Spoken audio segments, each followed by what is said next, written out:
Hi, friends. Welcome into the firm of Harris and Marang. Patrick Harris with you, yours truly. That's Danny Marang to my left. Casey Smith back there on the beats. Happy Monday, everybody. Tis a happy Monday. Tis a happy, well, kind of happy Monday. Happy Monday. I had a nice weekend. Had a great week. Hope we all did too. I accomplished 1,000,001 things this weekend. You know, I accomplished zero, Really? except for mental health. Oh, there you go. Mental health flying through the rafters right now. Now, my house is a disaster. Yeah, I did no lawn work. Someone's got to do the dishes when they get home. First one home has to do dishes, and shucks, I'm going to be late. Oh, yeah. But mental health-wise, yeah, man. There you go. I went to the Wallflower show on Friday. Yeah, how was that? It was excellent. Well, terribly excellent. You were the youngest person in the building. Damn near close. Oh. Damn near close. There was a moment when Jacob Dylan was singing, I think it was the third song, The Bleeders, and he looked out in the crowd, and I think at that moment he realized he is also old. Yeah. When you look out in the crowd and you're like expecting them to be stoked, and everyone's just like sitting and chilling. Portland, we love you, and everybody's giving the. So one guy in the back, yeah, Portland. Was this a sitting concert? This was a sitting concert. Oof. It was a sitting concert. I would have loved to stand, but I did not want to stand. I was wearing a bright yellow sweatshirt, and I was like, well, can't stand by myself on this one. People are going to notice things. Yeah. But I had great. It was fantastic. Good little show. Yeah. I love all those songs. Or wasn't that the Keller? What was it? Hall. Rev Hall, that's right. And they did that whole album, Bringing Down the Horse, Long After Dark by Tom Petty, played one of their newer songs, and then The Waiting by Tom Petty, and called it. They did their album first, start to finish, and then I left. So I was like, this is what I came for. I'm out of here. You didn't stay for the extras? No regrets. No regrets. What time did you get out of there? Like 10, 10:30. Nice. It's great. That's a great thing about a sit-down concert, too. Everybody's just kind of chilling. I took a lift home from the place because I had some massive inspiration going into that show. And I was sitting in a car, okay? It was like my driver did not speak any English. They did not have the radio on either. And it was just silent driving through the city to go home. And I made a comment that I didn't mean to say out loud, but I accidentally said it out loud. And he kind of listened to it. I don't think he cared, but the comment was, I could have you drive me around all night. I was so comfortable coming down from this like really great experience I had about like my childhood and thinking about my dad and like growing up and things like that and my journey through life after seeing this Wallflower show. I was tempted to get to my house, call another Lyft to drive all the way back to Portland and do it again. So you were on a lot of drugs. No, I was just in such a good mood and just such a like happy space. Because of the drugs. No. I had a couple brewskis. Riding the high of the weekend. Yeah, dude. Mental health, man. Some of them are starting to be prescribed for, depression and PTSD, and it's good for you. No, it's not good for you. It's some say it's good for you. It comes from the earth. Yeah. It's God's earth. Yeah. They used to think lobotomies were good for you. That's the truth. That's also That's the truth. Yeah, take that with a grain. Radioactive material comes from the earth too. So Does it really? uranium? Yeah. Oh yeah, uranium. Yeah. Yeah, I dog. knew that. I was thinking like toxic waste. I was like, what's just producing toxic waste? Me after some Thai food? Well, you did just shovel 2,500 calories into your mouth in about 6 minutes. I did. But yeah, nowhere naturally creates toxic waste. I got to get my protein, dog. I know, but you could like chew. You don't have to with boy kibble. That's the best part about it. Man, to this day, I'm gonna live and die by the idea that you should chew your food. Well, that you don't have to. The sandwich that we had last week, I inhaled that, and I don't think I chewed. Well, it was a good sandwich. It was a really good sandwich. I'm not gonna lie. I can't front. The Dutch Crunch was banger. Yeah, Did it taste like blood? That's why I don't eat the Dutch Crunch. only the last two bites. Just rips my mouth apart. I like pain when I eat. It's the simple things in life. Worth it. No, we accomplished 1,000,001 things this weekend. Wonderful. It was one of those weekends where it's like we look back. We were talking last night. We're just like, We did a lot. I did go to 3 grocery stores yesterday. Nice. We did 2. What'd you do? Costco, Freddy, TJ's, and then we celebrated with margaritas. Trader Joe's. Yep. I hear TJ's. I think TJ Maxx. I'm like, that's not a grocery store. And then we celebrated with margaritas and Mexican food. There you go. We did. Then we took naps. Oh, dude, we had the hour and a half nap yesterday, and it was a buddy. It was Taco banger. smash nap. No, it was Food smash nap. That's the way it is, man. We don't normally do the nap before the errands. We usually do the errands then nap, but we left recharged after the nap. That was clutch. But we let's see. Saturday morning went out and golfed. Played horrible, but got a nice little bit of sun. Had a nice little foursome where I was the youngest by like 20 years. Had the old guys out there just having a grand old time. Now, what's going to be better here? Now, we've both now experienced things where we're the youngest, okay? Now, is that because we are still young, or have we transferred into the world that the only people we hang out with are old now? It's that. Yeah, that sucks, man. It does. I think you could gaslight yourself into being like, man, I'm the youngest one everywhere I go. I'm still hip and cool. It's like, no, man. You're just earlier than them. Yeah, I saw. Your timeline has not progressed as fast as theirs. I realize the older I get, the older people that I hang out with. See, and Casey's going to have a massive problem here hanging out with us losers for 3 hours a day, 5 days a week. So much. Yeah, he's going to go out with his friends and be like, I'm going to mow the lawn this week. And his friends are going to be like, dude, pass the blunt. Shut up. Just nothing but dad jokes. Dude, we got to get to the Star. There's an underground hip-hop artist I've never heard of that's going to play tonight. He's be like, no, I got to get up early, man. I got to make sure we get yard work done before the sun really gets going in the day. Yeah, I need to set my crock pot up for my food for the week. Yeah, no, you got to meal prep. Yeah. No, we Casey almost died this weekend. Wait, you almost died? That's a little bit too close to. Okay. I was near or around people who were injured in a shooting. Oh, no kidding. Yeah. So I went out to the bars with the fellas this weekend, and I thought it was backfire. My buddy looks over at me and goes, no. And so then I go to get some street hot dogs, and all of a sudden I see a guy getting stretchered out, and he's got a few bullet holes in him. Now, what did I do wrong? So you stayed in the region to go get a street hot dog after the pop? I was inside, so I had to already leave, and the street hot dogs were out there. Mama didn't raise no bitch. So I left as soon as I got my hot dog.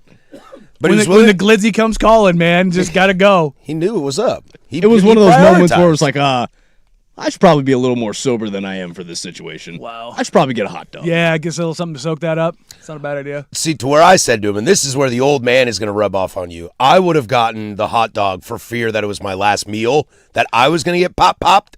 And so I was like, go out worse. I'm going to have this hot dog and die on the streets of Burnside here in downtown Portland tonight. Like I said, you could go out worse. Like You really could. Like if that's your last meal, like, is it the best? No, but you're not. Again, no regrets. No regrets. But no, the old versus young thing, I saw something on social media the other day. I think my girlfriend said it to me. It was when you're young and you realize you're becoming the boomer. It's like just all of the really corny, cheesy things. It's basically like a Progressive commercial. Like a guy walks back into the house because he left his keys on the stand and grabs them and jingles them. Hey, can't go far without these. And I'm like, God damn, like every single example is something I had done in like the last week. And I'm just like, ugh. At the bar, at the beer bar that I go to, that I frequent, there is the neighbor tenant is building a petty wall. She like hates the bar so much that she's building this giant retaining wall. And we catch ourselves all the time standing going, I mean, how far is that wall going to go? Like, do you think, that's got to be too high? Like, why are you going to go too high? And then someone shows up and they're like, guys, start drinking. You sound like losers. Like, what are you doing? Yeah. Well, the rebar goes high enough that I think, but if they stack it, what if it falls up, All of this stupid construction guys there were like, how you guys' day going, huh? You doing a good job over here today? Great weather, huh? Yeah. Better than working in the rain, right? It's another day in paradise. Oh, dude. No, it's one of the other ones was like the dude was driving and he's sitting there going, "These kids even go to school anymore?" Yeah. And I said that exact same thing. Her kid had a random Monday off for like a teacher work day or something. My kids like have Friday off. I stopped asking. And it's like, I just stopped asking. Why are you home? Yeah. You just had spring break. Yeah. What do you mean? I stopped asking. My kids have Friday off and I have no idea why, and I don't care anymore. But it's just like, It's like, cool. What, they get a whole day off now? Whole day, Friday, yeah, not every Friday, but this Friday they got off. I don't know why. I think they have early release today. As I said, do kids even go to school anymore? Nope, because you know why? Because we won't pay for it. Golly. Because your tax dollars would rather pay for B-52 bombers. I don't even know if those exist anymore. They still do. Okay. They deliver freedom fries. Freedom fries. Even if you don't want them, they deliver it. Hey, Worldwide. Give it to you whether you want it or not. Top flight security of the world, Craig. Indeed. The buff's still running. Originally deployed, I believe in 54? Do they make new ones? Or No, are no, they no, just no. the old ones are still riding high? The only thing they've done is they've changed the propulsion on them. They have the B-52Es have the turbojets on them now, but other than that, But yeah. they kept the body and then just put a new machine on it? Well, I mean, they've got jets on the wings. Okay. And what's crazy is about those, because it's such a big aircraft, you're going to get me go full autistic here now. We're talking aircraft. Boop. Well, my dad used to build models, and he loved building B-52s. Well, B-52s, they have this huge wingspan, giant bomb bay. It's very long, kind of skinnier aircraft. So you have these long wings with these turbojets on the outside, and what they sit there and they ramp the engines up, and it is this high-pitched, unmistakable squeal as they keep the air brakes on, and then they pop those things off, and then they take off, and it's one of the coolest things ever. I was doing a thing for Hoop Summit last week, and I caught F-15s taking off from Portland International Guard, a whole squadron of them, and I'm sitting there just filming them just like the biggest dork ever, because I'm just like, this is awesome. You would have loved Highway 14 this weekend. A biplane landed on Highway 14. I saw that. Yeah. That's so crazy. Yeah, right next to Pearson Air Museum, right next to the field there. They've had that happen in Newburgh because Yeah. they have the airstrip right there, and that something happened where they couldn't land. I think there was a minor crash on the runway. Little plane. If you start running low on gas, you don't really have an option. So the little plane lands on the highway, and nobody gets hurt. Goes over to the side, and it's off the freeway, out of harm's way. Mm-hmm. Why do I need 15 cop cars there? Wouldn't one do the trick? 2. 2? Why is there got to be 15 and block the whole GD freeway? Well, probably because of number 1, safety. Number 2, Safety at from what? most. Safety from what? You The need airplane's four, not you need on the highway. 4 at most. you don't know what may or may not have dropped out of it. You don't know what's on the road. You don't know who's in that and what they might have in the plane. Terrorists. DB Cooper. Well, Ooh. I think less that and more, less latter, more former. Like, that's the thing is like, that whole 9/11 thing's got people spooked about planes when they divert from where they're supposed to go. Too soon. Just saying. Especially when you're talking like, when we did war game stuff, that was one of the things that I talked about the school buses, but that was another one. Like small planes, yeah. I'm surprised we haven't seen something like that. I know a lot of people that have died in small planes. Well, I don't know them personally, but I knew their names. Yeah, no, I mean, it's... Roy Halladay. I mean, those... Harrison Ford should be dead. Oh, like those little planes, they crash, man. Like, especially when you're talking about weather. I mean, that's what happened with Kobe, with the fog. Oh, that's right, Kobe. Helicopters, Stevie Ray Vaughan. bro, if you are in the Not military... primetime producer. He's Yeah. very much alive. Yeah. No, if you were in the military and you were frequenting time in rotary wing aircraft, helicopters, you're going to crash. Like, it's The maths. you're going to crash. Oakley Dokley, we got a great show for you today. Something happened yesterday, and I think we'll spend a decent amount of time talking about that today.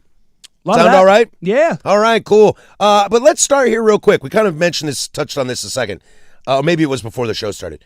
Let's talk about the environment that San Antonio had yesterday and what the league / the Blazers can learn from that. And then we'll get into the game. A lot to get to today. Danny Patrick, the firm here for you. 105.1 The Fan. The Fan.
10:19 here, Portland Sports Leader. Don't you forget it. We are live from the shadows of the historic Fremont Bridge, 503-864-6326. That's the fan text line.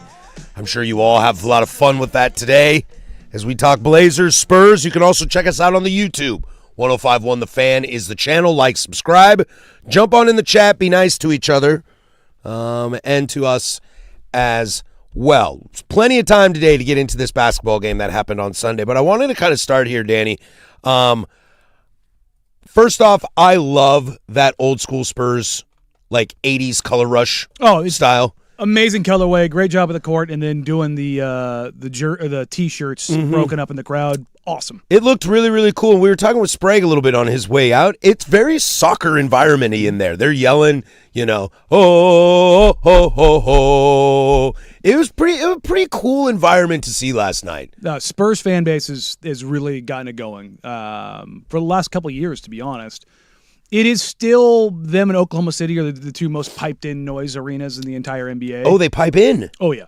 OKC is a really pretty thing on TV when they're in blues. That is a really good look. Don't get me wrong. I'm not taking away from the fan base. No, I don't think you are. But they pipe in more. Oklahoma City and San Antonio pipe in more noise than anybody and louder than anybody.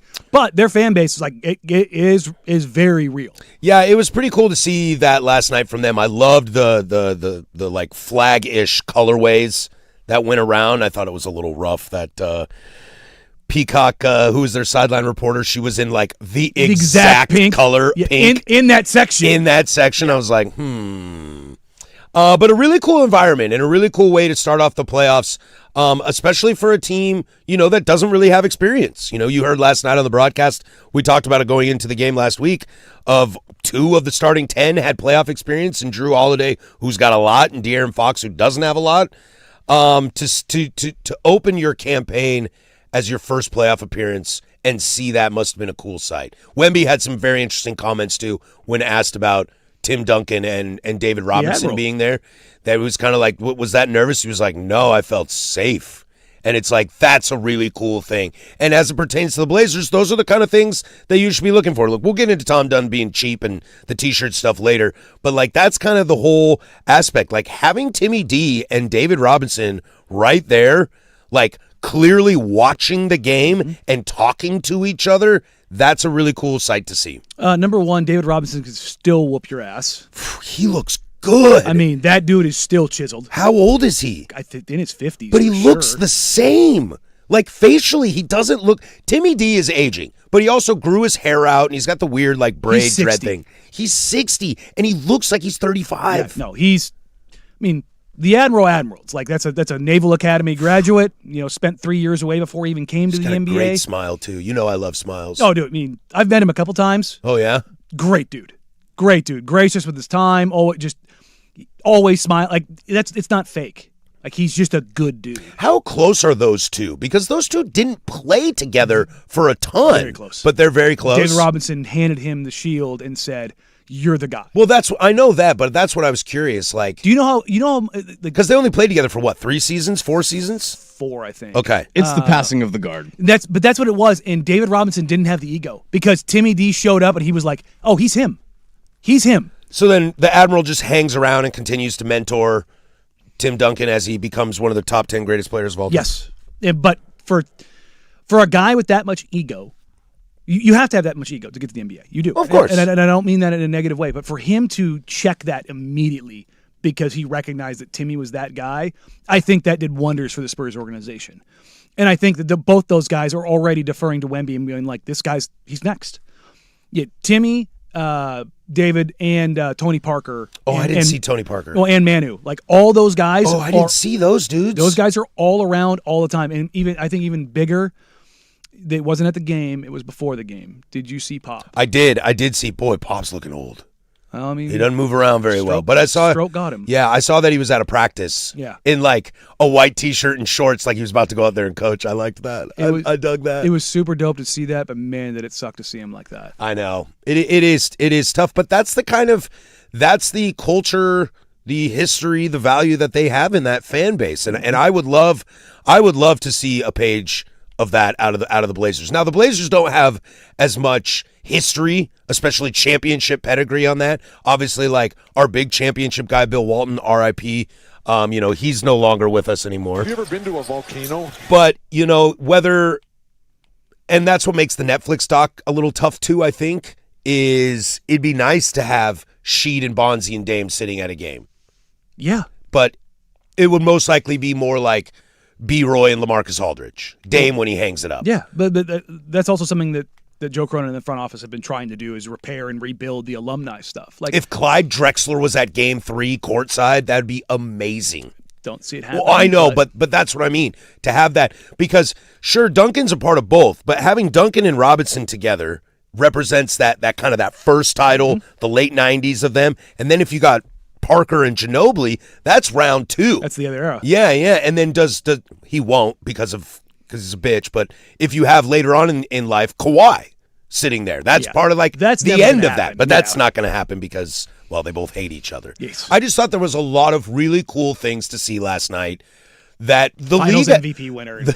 The league as a whole should look at. Yeah. You should want to emulate that. And I was listening to Sunrise Guys this morning, and Brandon was talking about how there isn't that pomp and circumstance at the Garden for the Knicks. I would say that's more of an exception than say this is how you do it, because that's basketball mecca. Like, that's just what they do. They're remember we're here to watch basketball. Dolan threw out Charles Oakley. They just want to watch basketball there, to where I think, like we said, Oklahoma City, when they're in all blue, even in the whiteout in Oklahoma City, and what the Spurs did last night is really stinking rad. Yeah, no, the atmosphere was great. You could hear it. I mean, the Reggie and Tarico were both like, this place is loud. Mm-hmm. And that's the thing, man. You get, you go through the season. I'm in Moda 41 times a year, man. Yeah. Like I know when it's like loud. Sunday's gonna hit, or Friday's gonna hit different for you. Like I have 1,000 games in my lifetime in that building. I know the sliding scale of like when it gets loud. You're like, oh, that's pretty loud. When it's deafening loud and when it's just you have to scream to talk to the person next to you. Hasn't been like that in a while. How'd you feel about Tarico and Reggie? I thought they were good. I thought they were good too. Yeah. A lot of people bitching about, it's so much Wemby talk. Well, have Yeah. you seen the guy? The guy was really good.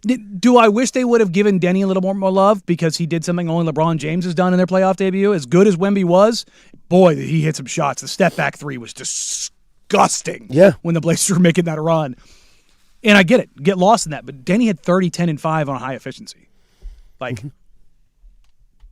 give the guy some love. I thought Reggie and Tarico were fine. I think they're doing, like, you want to talk about carrying water, a statement we use on this show a lot. Like, Tarico and Reggie kind of have to.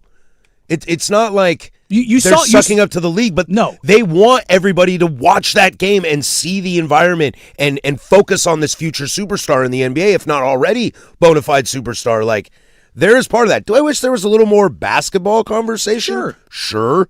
Did you see when Reggie dropped the Sterling Henderson? Did you catch that? Little Scoot hit a shot and he goes, "Oh, Sterling, love it." I think Tarico kind of was like, "Did you just use his Christian name?" You went full government? Full government. Easy there. Yeah. No, but Wemby's, for my money, is the best player on the planet. And you saw the best player on the planet do best player on the planet things at 7'6". Yeah, and let's get into it, okay? The Blazers lose to the San Antonio Spurs in Game 1. Takeaways, pluses, minuses, you can send those in 503-864-6326 or over on the YouTube. 111-98, your final score. Was it that close? Was it bigger? A lot to get through. There's Casey over there. He's got sports. Now, from the George McCoy and Warren Allen Sports Desk, a Sports Center update on the Fan Sports Network, 105.1 FM and 1080 AM. This sports update is brought to you by Mountaintop Metal Roofing. No maintenance, energy efficient, fire resistant, and a lifetime warranty. Do it once, do it right. Visit mountaintopmetalroofing.com. First on the Fan, your Portland Trailblazers dropped Game 1 of the series last night against the San Antonio Spurs. Denny Avdia posted 30 points, but it would not be nearly enough, and as the final in that one was 111-98. Wemby finishing with 35, the most for a Spur in their playoff debut. Game 2 tomorrow, once again in San Antonio, as the Spurs come into the contest as 11.5-point favorites. Your NBA award finalists have been released as SGA, Jokic, and Wemby will make up your MVP contenders. Denny Avia, he's in contention for the Most Improved Player Award next to finalist Nikhil Alexander-Walker from Atlanta and Jalen Duren of the Pistons.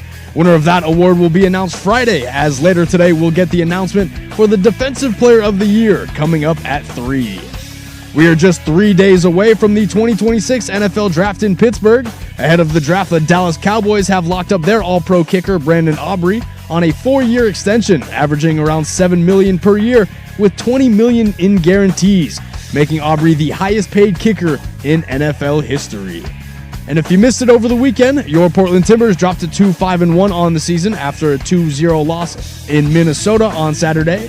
Timbers will continue their road swing as they will travel to face off against San Diego FC this Saturday. Make sure to catch all the coverage right here on 105.1 The Fan when pregame starts at 5:30. And for more sports scores and stories in 30 minutes, I'm Casey Smith from the George McCoy at Warren Allen Sports Desk. Hurt and missing work? Insurance companies acting like jerks? Don't call your mom. Call George McCoy at warrenallen.com. Your home for Seahawks football.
Spurs defeat the Portland Trailblazers 111-98, Game 1 in the Western Conference first round. That leads the series 1-0. Game 2 tomorrow night in San Antonio.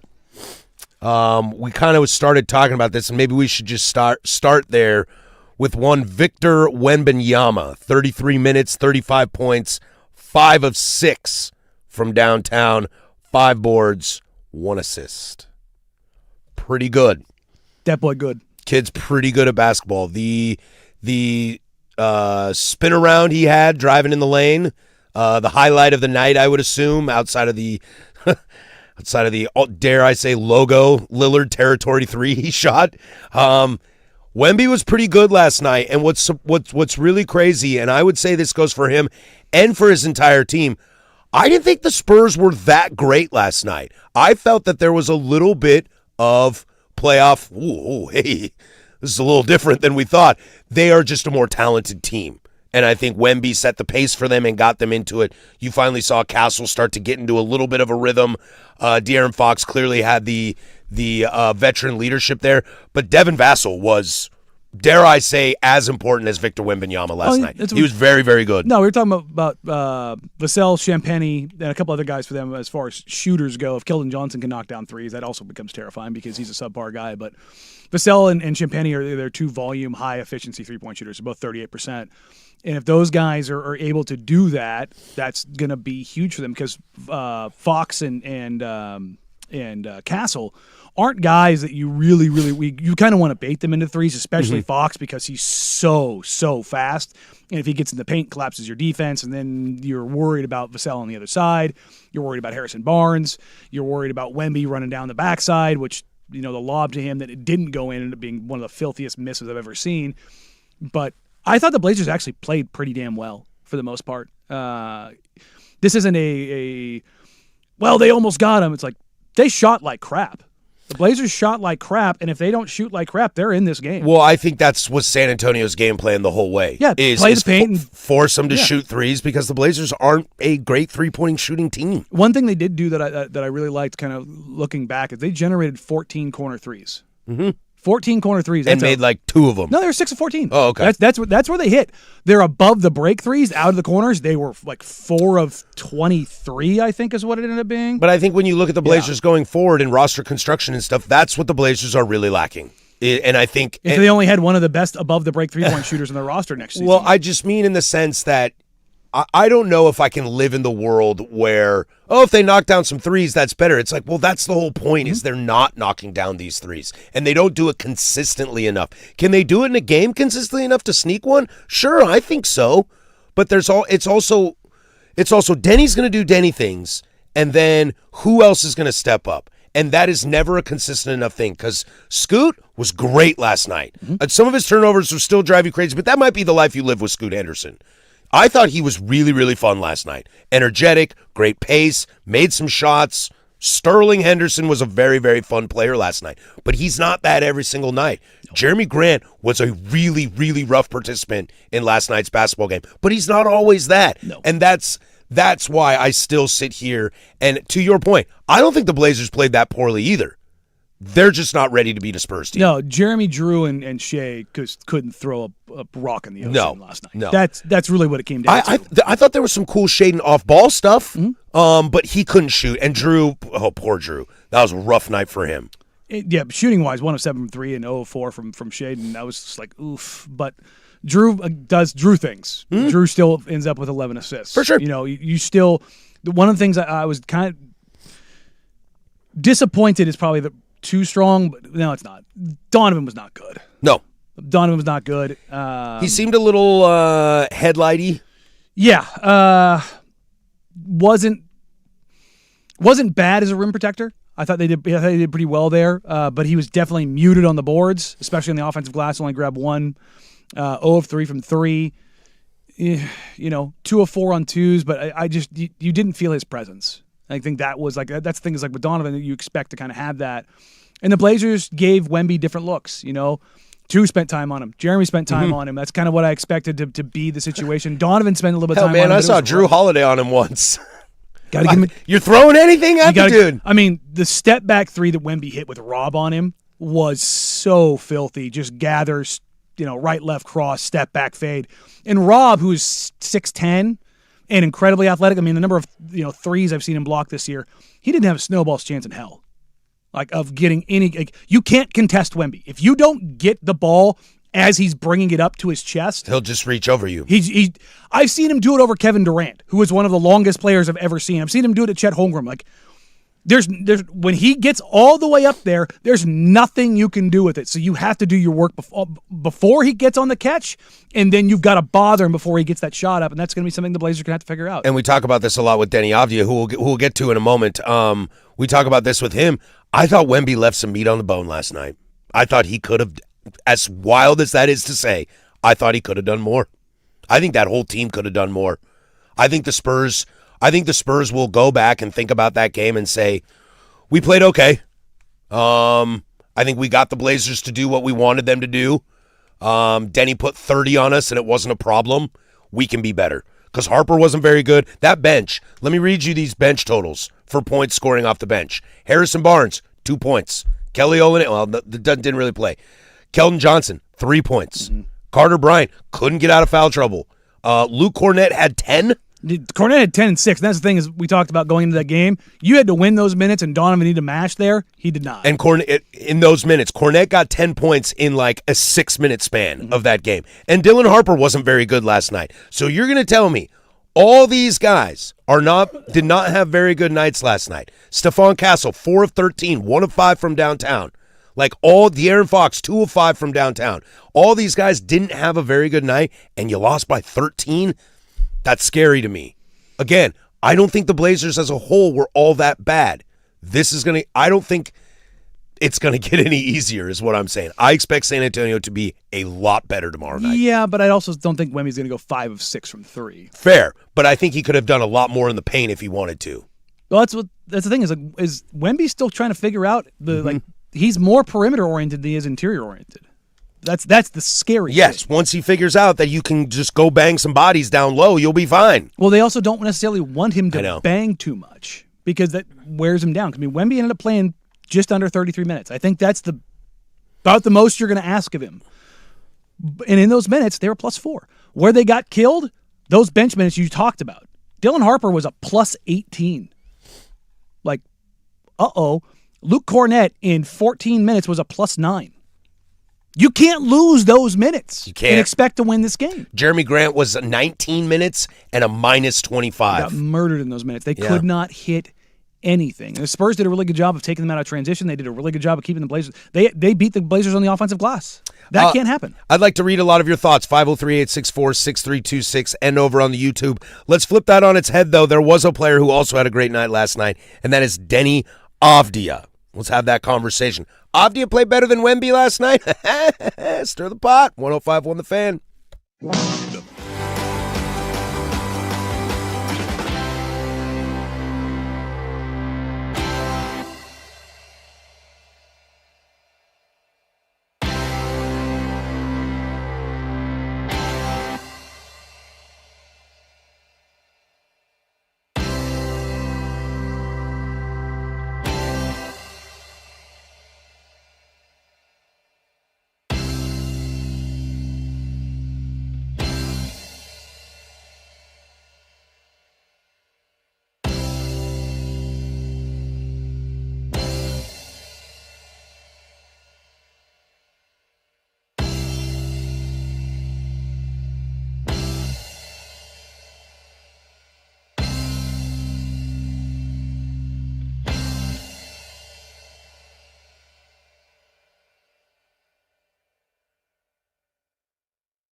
Yeah, Danny and I just decided we're going to talk Blazers to you for 3 hours. That's probably going to happen. And maybe a little bit of other NBA as well. We'll get to some other stuff tomorrow. Dexter Lawrence.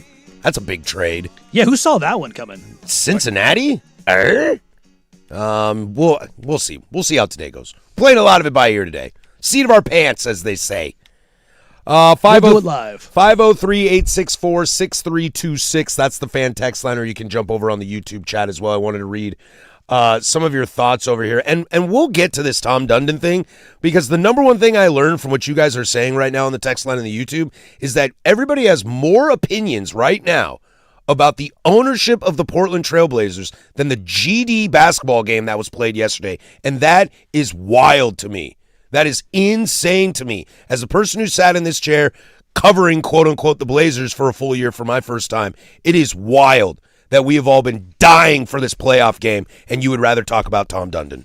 Well, as much as the playoff game is fun and you're locked in, you're tuned in, it's going to come and go, and you know that they're not a title team right now. But you're looking at ownership, and you're looking at it and going, oh, this is the thing that's going to be here for a while. And, brother, find me the good news. I sat here and beat this drum for God knows how long when the team was going up for sale.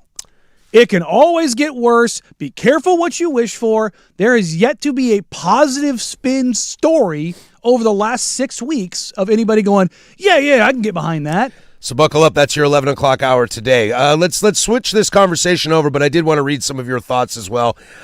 Same problems we had all year. Missed threes, loud turnovers. Other end, Drew and Jeremy struggled, which I don't expect all series. And can DC please play like a big man and get physical down low with Wemby on the offensive side? I think we can steal 2 and push it to 6 games. Okay.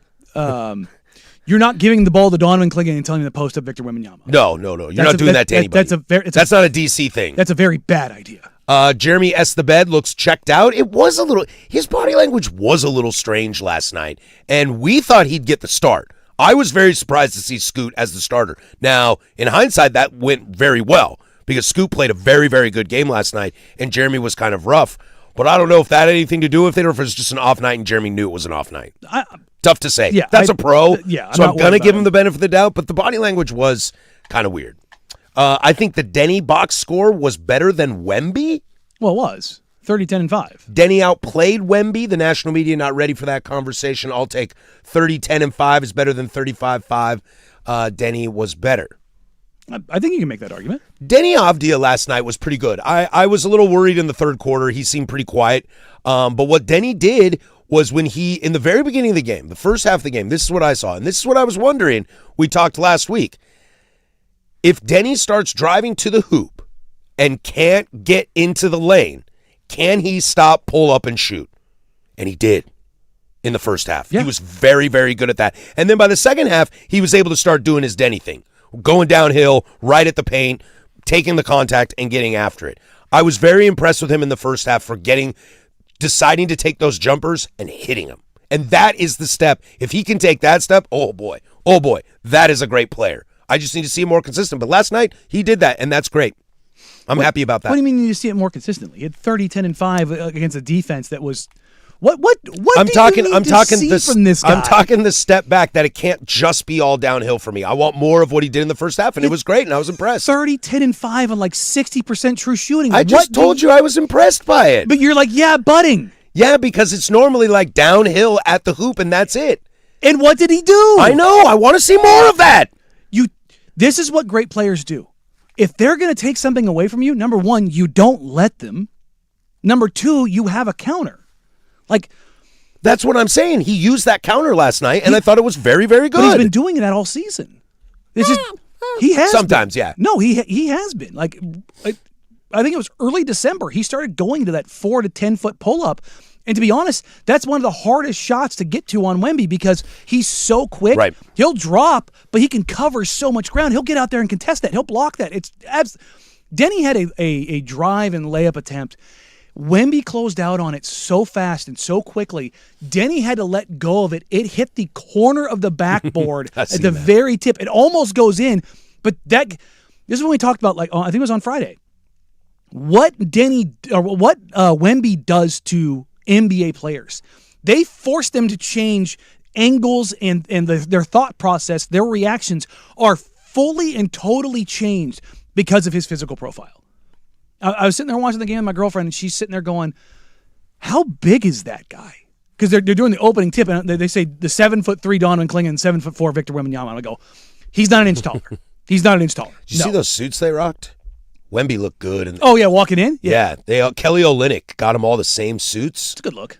Ooh, dude. Wemby in that suit looked nice. That's a vet move right there. That is a vet That's move. That's a vet move. Not bringing your two-way players on the road trip. Not a vet move. We'll get to that later. Not a vet move. But no, I thought Denny was great. I thought what he was able to do and how he was able to go about it, I thought was absolutely awesome. Well, what happened in the third quarter? Because I felt he went a little MIA in the third quarter. Is that just those empty minutes not being taken advantage of? I mean, Scoot, from the Blazers as a whole. That's what Scoot took advantage. That is true. Scoot was 4 or 5 because they went on that little run in the third, but there was no Denny there, and I was kind of confused as to why. I think Denny finished with 5 points in the period. Yeah, he had 3 rebounds and assists and 5 points. Like, okay, so maybe I'm an idiot then. No, I think it's just because the feel of it. He was so there. His presence was there in the first half, and it felt kind of absent in the third quarter. But they were 3 of 10 from the 3 in that period, so that was probably why you're like that. You know, the Blazers had a 21-point first and a 23-point third. Those are the 2 lowest scoring quarters. I mean, if you want to take a look at this game, there's only one 30-point quarter. It was the first quarter from the Spurs. Like this game was played at a chunky pace, and that's kind of again my concern. And we'll talk more about going into game 2 in the nooner today. But that's kind of my concern going forward is that I don't think San Antonio played that well yesterday and still won. Okay, and we're up by 20 at one point and could have won by 20. As of right now, you know who leads the playoffs in total drives? I'm going to go with Denny Avdia. That's what he does. Like in his, that's what he does. If SGA played in fourth quarters, he would be up there too. Sure, he would be, but I mean, like when you're but SGA doesn't have to play in fourth quarters because he's got Dylan Brooks being a douche. I mean, that idiot. The most wannabe fake ass Draymond also, Green I've ever Doris seen in my Burke, life. Shut up. All of them. I'm done. Talking about how that's good to have. No, it's not good to have a complete D-bag on your team who punches a guy in the face. I didn't watch that game. I refused to. Oh God, dude, I despise that guy. It's just it was such a like. Riding line versus stepping way over. Just being a loser. He punched a guy in the face, and it was just like, come on, man. But no, Denny not only leads the NBA in the playoffs in drives, he's also in the 72nd percentile in points per drive. It's great. Against the Spurs, third best defense in the NBA, and the best interior defender in maybe the history of the game. Last thing before we move to Cheap Dundon, can Scoot stay at this level? Can he continue to play at this level? Because if Scoot plays at this level, you're looking at a contract extension next year. We talked about Scoot and the lights coming on, and he has had a propensity for showing up when the lights are on. But I also think, for whatever reason, Wemby doesn't scare him. I think they had those showcase games where he played really well against them in Vegas. Don't be wrong, Wemby was incredible. Remember, Scoot packed it on Wemby. Mm-hmm. I think he's got a level of confidence with him for some reason because he sees him as a peer. That he remembers the discussion. They're the same draft. Well, he remembers the discussion about is it Scoot or is it Wemby? Right. Like early in the draft cycle, that was a real thought. Not for me, but that was a real thought at some point in time. And it's like maybe he's just not afraid of it. Because Scoot would have been the number 1 overall pick had Wemby not been in that draft, was the thought for a while. Yes. Like going into that draft cycle, that was very much how that was thought to be. This texter just shows you how overrated the playoff experience narrative is. Jeremy and Drew were awful. Scooter and Denny were great. Scoot was really good. I was impressed. Also, I was proud of him, too. A little proud of him. Like, I've been banging on him a lot of late, and I think deservedly so. It's just the consistency and the loud turnovers. I think you're going to have turnovers from Scoot. That's just his life. But I was very happy to see what he did. It was like Jeremy against the Suns. I was like, dude, thanks for making me say we again. Scoot gave me a little bit of that last night, too. Also, I'd take that take, stuff it in a can, and shoot it in the sun because the playoff experience, Drew Holiday couldn't shoot, still had 11 assists and 1 turnover. I know, I agree. It's like Drew is great. Yeah. Well, I think if anything, maybe this texter is relating it more to because you have none doesn't mean you're not going to be good. Ball go in hoop changes everything. Always. It's like, oh, that guy was great. It's like, no, the ball went in. Yeah, Jeremy was terrible last night because ball no go in hoop. If Jeremy goes out and has 28 in a game, you're like, oh, Jeremy Grant's great. It's like, no, it's just. That's what it goes. And the other part of this is, especially as it pertains to 2 and Jeremy, guess what they're doing all game? guarding Victor Wembanyama. Yeah. Guess how much fun that is. I do wish, wrap this up real quick from some Blazer players as well. I wish Tumani had a little bit more of an offensive game last night, but he did Tumani things, you know. He was defensive when he needed to be. I think last night, moral of the story defensively, was Blazers are looking at each other and going, we got to figure out who's going to do what, when we switch, etc. And I think there was a lot of feeling it out last night, which is how a game one should go. You're a game one on the road. 7 seed on the road. Yeah. Like, feel it out. I mean, yeah, Orlando did the, quote unquote, did the impossible. No, they didn't. Did you watch that game? Detroit is buns. And Cade's still trying to find his rhythm. Yeah, exactly. Meanwhile, Paulo Banchero decided, I'm going to be good again. Also, my boy Suggs, what up? Yeah, helpful. Jalen was so dope. You know, I was proud of that. There you go. Proud Papa over there. Look at you, proud Papa and everywhere. Proud Papa. You like weird guards. I do like weird guards. Well, he's a Baldman like me now. Let's get into old Tommy D. You guys have asked for it, and again, I am shocked that this is a bigger story than the Blazers playing a first playoff game in 5 years, but let's dive right into it. Loaded hour number 2, 105.1 The Fan. The U.S. Treasury.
Now, from the George McCoy at Warren Allen Sports Desk, a Sports Center update on the Fan Sports Network, 105.1 FM and 1080 AM. First on the Fan, your Portland Trailblazers dropped Game 1 of the series last night against the San Antonio Spurs. Danny Avdija posted 30 points, but it would not be enough as the final in that one was 111-98. Wemby finishing with 35. That would be the most points for a Spur in their playoff debut, as Game 2 is tomorrow, once again in San Antonio, as the Spurs come into the contest as 11.5-point favorites. Your NBA award finalists have been released, as SGA, Jokic, and Wembanyama will make up your MVP contenders. Danny Avdija, he's in contention for the Most Improved Player award, next to finalist Nickeil Alexander-Walker from Atlanta and Jalen Duren of the Pistons. Winner of that award will be announced Friday, as later today we'll get the announcement for the Defensive Player of the Year coming up at 3. We are just 3 days away from the 2026 NFL Draft in Pittsburgh. Ahead of the draft, the Dallas Cowboys have locked down their All-Pro kicker, Brandon Aubrey, on a 4-year extension, averaging $7 million per year, with $20 million in guarantees, making him the highest-paid kicker in NFL history. And if you missed it over the weekend, your Portland Timbers dropped to 2-5-1 on the season after a 2-0 loss in Minnesota on Saturday. Timbers will continue their road swing as they will travel to face off against San Diego FC this Saturday. Make sure to catch all the coverage right here on 105.1 The Fan when pregame starts at 5:30. And for more sports scores and stories in 30 minutes, I'm Casey Smith from the George McCoy at Warren Allen Sports Desk. Hurt and missing work? Insurance companies acting like jerks? Don't call your mom. Call George McCoy at warrenallen.com. The home of prime time with Isaac and Sue.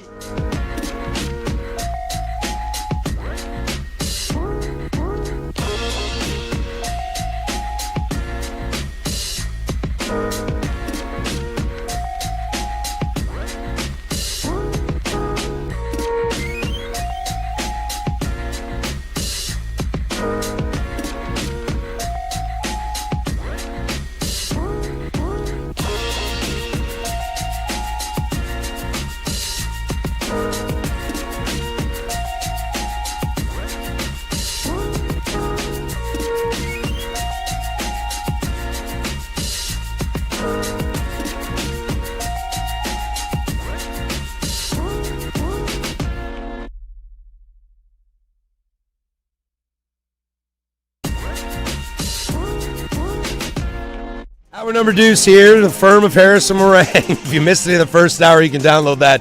The Fan Podcast, 1051thefan.com, the Odyssey app, wherever you get your podcasts. If you missed the Sunrise Guys this morning, you can check that out wherever you get your podcasts. If you can't catch Isaac and Suk today or the Fan Happy Hour, catch those wherever you get your podcast, 1051thefan.com, Odyssey app, rewind, fast forward. Except for the future, for that would be impossible. Well, let's spend the hour, Danny, bitching and moaning about Dad. You know, Dad is kind of a pain in the ass, that's the truth, but I love Mom.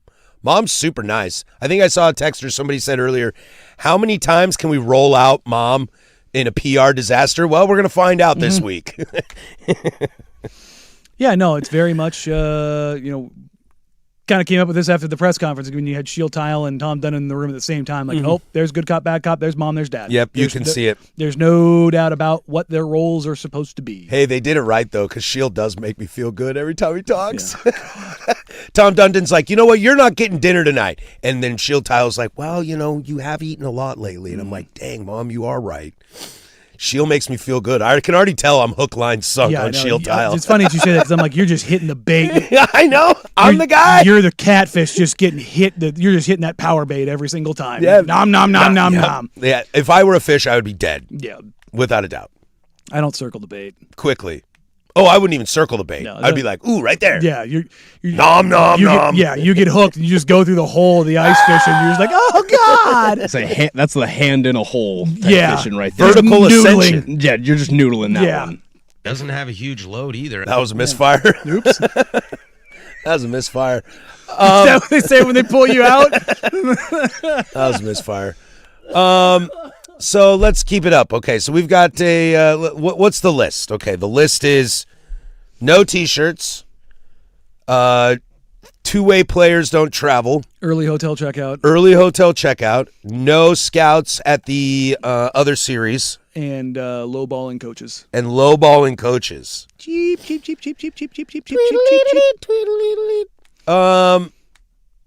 I mean, there has to be.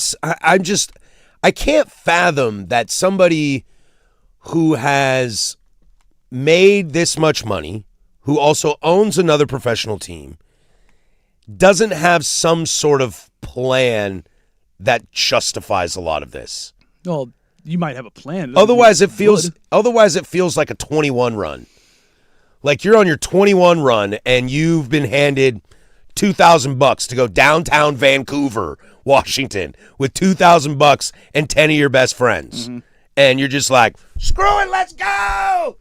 Meanwhile, you got a DUI, you threw up on a bouncer, you got punched by a dude for hitting on his girlfriend, and someone stole your cocaine. Like, you're just a disaster waiting to happen. I can't believe that there isn't some sort of idea behind all this? I think the idea is like I've heard people say, well, look what he's doing with the Carolina Hurricanes. I'm like, oh, you mean a team in a league that operates at a significantly lower level? That team? Sure. Well, things cost less too, though. Things cost less because they make less. Yes, that's what I'm saying. Well, yeah. So he's trying to operate like it's an NHL team. It's not an NHL team. And the whole idea of like, you're also talking about two very different cultures and communities between the NHL and the NBA. And I'm just talking black and white. I'm talking about guys, when you're talking about an NBA team, they're used to a certain livelihood. They're used to a certain lifestyle. I was like, well, we're not going to I've heard fans like, well, I'm glad they're cracking down. We don't need any soft guys. I'm like, shut up. You already have a hard enough time getting free agency here. This isn't like this overreacting thing, because here's the thing, man. I've talked to players for 10 plus years of like, which teams treat their players the best and which teams treat their players the worst. And that stuff matters. And it just seems like we're getting more and more and more and more of the wrong way. If I could ask Tom Dundon one question right now, I've kind of thought about this over the last couple of days. How do you say, or how do you go for, not that he said this, but if you want to be a first-class organization, which I think if you're an owner, that should be like the job. Unless you're a baseball owner, then nobody cares. I know, but like, if you want to talk about winning titles, you want to be a first-class organization, right? Of course you do. Okay, I understand like trimming the fat. I do get that. I'm not pushing back against that. But don't you need to do the thing before you go and go cut? I think you can go about it either way. Look, I likened this last week with you. I think we were during break. It reminds me of Doge, the Department of Government Efficiency. Conceptually, it's a fantastic idea. Execution was disastrous. In fact, it ended up costing taxpayers more money by those idiots doing what they were doing. But the concept of cutting government funding, like, why do I need to spend $75,000 on a toilet? Yes. Things like that. I think there's probably some of that in Dundon. That's like there is a lot of fat that can be trimmed and a lot of efficiencies that can be shored up. The problem is you live in a media landscape where it's all going to come out. Like, does 4 staffers need to stay late in a hotel checkout? Maybe not, but it gets sensationalized and blown up. And so maybe... But also, you're talking about a couple $100. I know, that's where it gets bad. That's what makes it worse. Bad. Yeah. And there's other stuff that's like, look, man, the reason all this stuff is coming out is because people are pissed off. Yeah. And it's not like they're not taking away, they're not going major league. They're not making them fly on the prop plane. They're not putting them up in the Roach Motel. But it's like you're cutting like stuff that doesn't make any sense. But it wouldn't be a story if it wasn't a problem. Exactly. Because look, man, then if you've done this long enough, like I've done this for a decade, me and Holdall and Hyken, like Richmond, we've all been around for a long time. There's a million things that we could tell you that happen on the road that never go public, because that's not the job. Is like, guys get irritated, guys get bothered. This happens on a road trip, that happens on a road trip. This has changed, like all these things, right? And it was like, well, then just say it. It's like, no, it's not newsworthy, because guys aren't actually, they're just irritated. Guys are pissed off right now. And not only that, guys are afraid up and down the organization. People are not only playing for jobs, but looking at their jobs. Like, is my job going to disappear?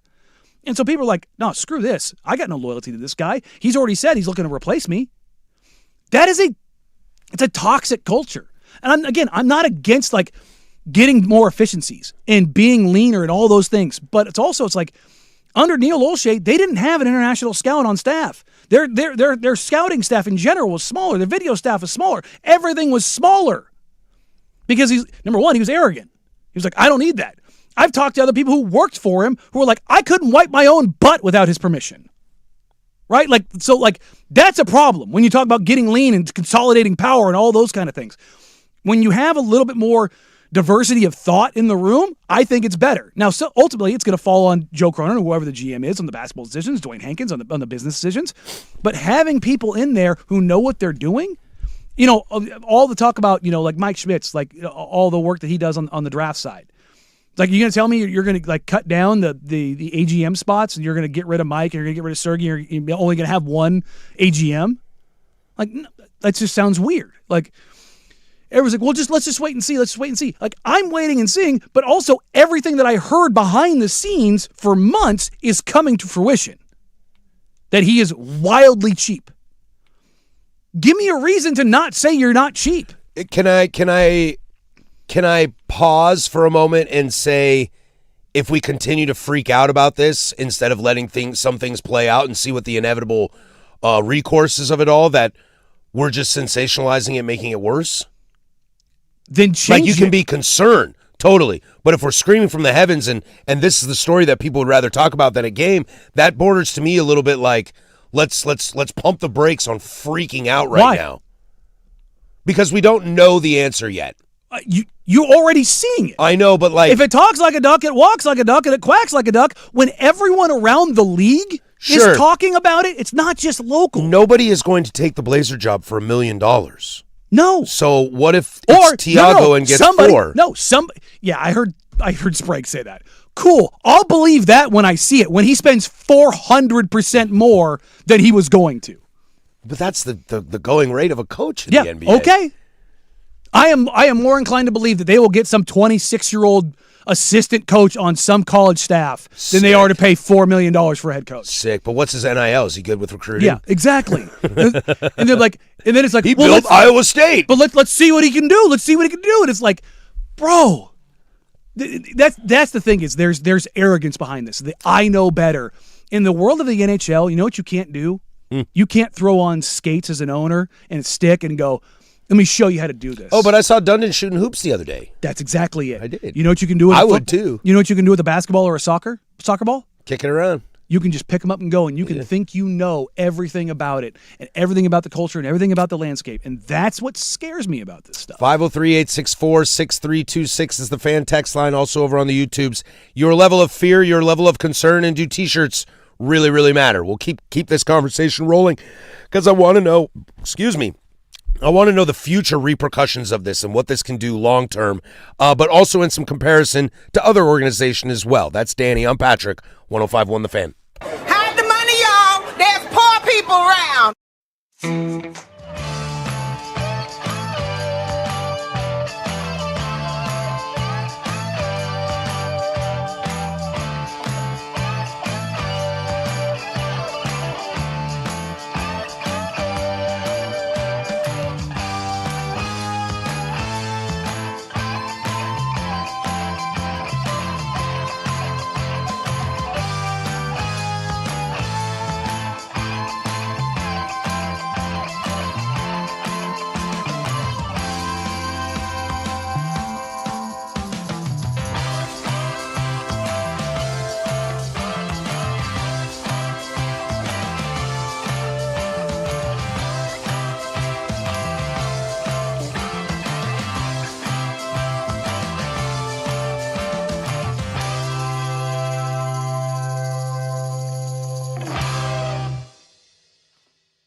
Some conversation here about Tom Dundon being cheap and its repercussions. I wanted to read some of your thoughts. Cheap Dundon is an interesting story now.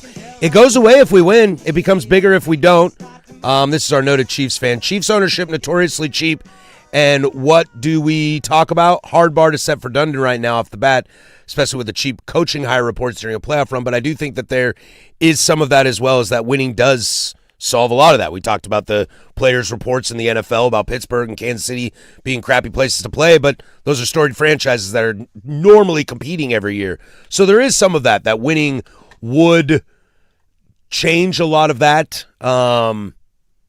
Sure, if you have one of the best players in the history of your sport, sure, you can overcome the stupidity of cheapness. With Patrick Mahomes, yes, you totally Find can. me a single organization that's been cheap that didn't have that was successful. You will not find one in any sport. Just amazing as this team is getting better with Dame coming back next year, and then you have this crap.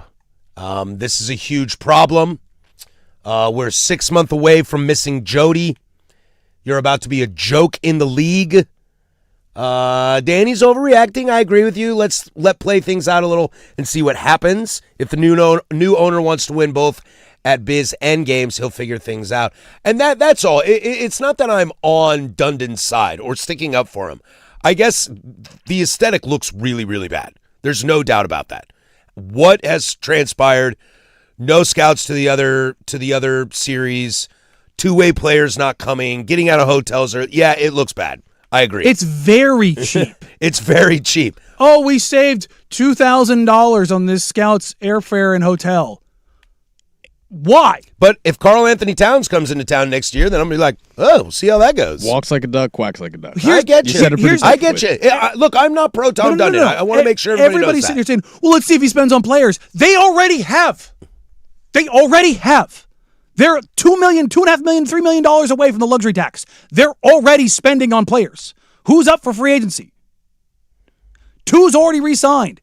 Shane's already re-signed. You got Scoot and Donovan are on rookie scale contracts. Denny's up for 2 years. And guess what you have to do? You have to pay players. It was like, well, let's just see if he does that. And I had somebody tell me that there was a deal that might have happened that might have put them in the luxury tax, and I'm like, didn't happen though. Let me see it, then I'll believe it. Sure. And it's not a wait-and-see situation. The evidence that I have right now is that you are cheap as hell. Give me other evidence contrary to that. Because I'll tell you right now, I haven't gotten one drop, one iota, nothing of no, they're actually going to do this, and they're actually going to do this. Wait till you see this, and this, and this, and this. I'm like, okay, cool, because I have 7 things already that says you are the cheapest owner in the league. Well, as this texter points out, Steve Ballmer throwing everything he has at the Clippers, and they aren't good. They're squadouche. They're terrible. Cool. They also just went through their best era as a franchise in the history of their franchise. I ain't saying much, man. That franchise ain't got a lot of history. And if not for injuries, where do they go? That's such a stupid argument. Well, I mean, I think it's a fair argument. It's not fair. No, it's not even remotely fair. Oklahoma City has their draft pick. That was terrible for a player that doesn't even play for them anymore. Why do they have their draft picks? Because they traded for Paul George. Why did they trade for Paul George? To win and then didn't win.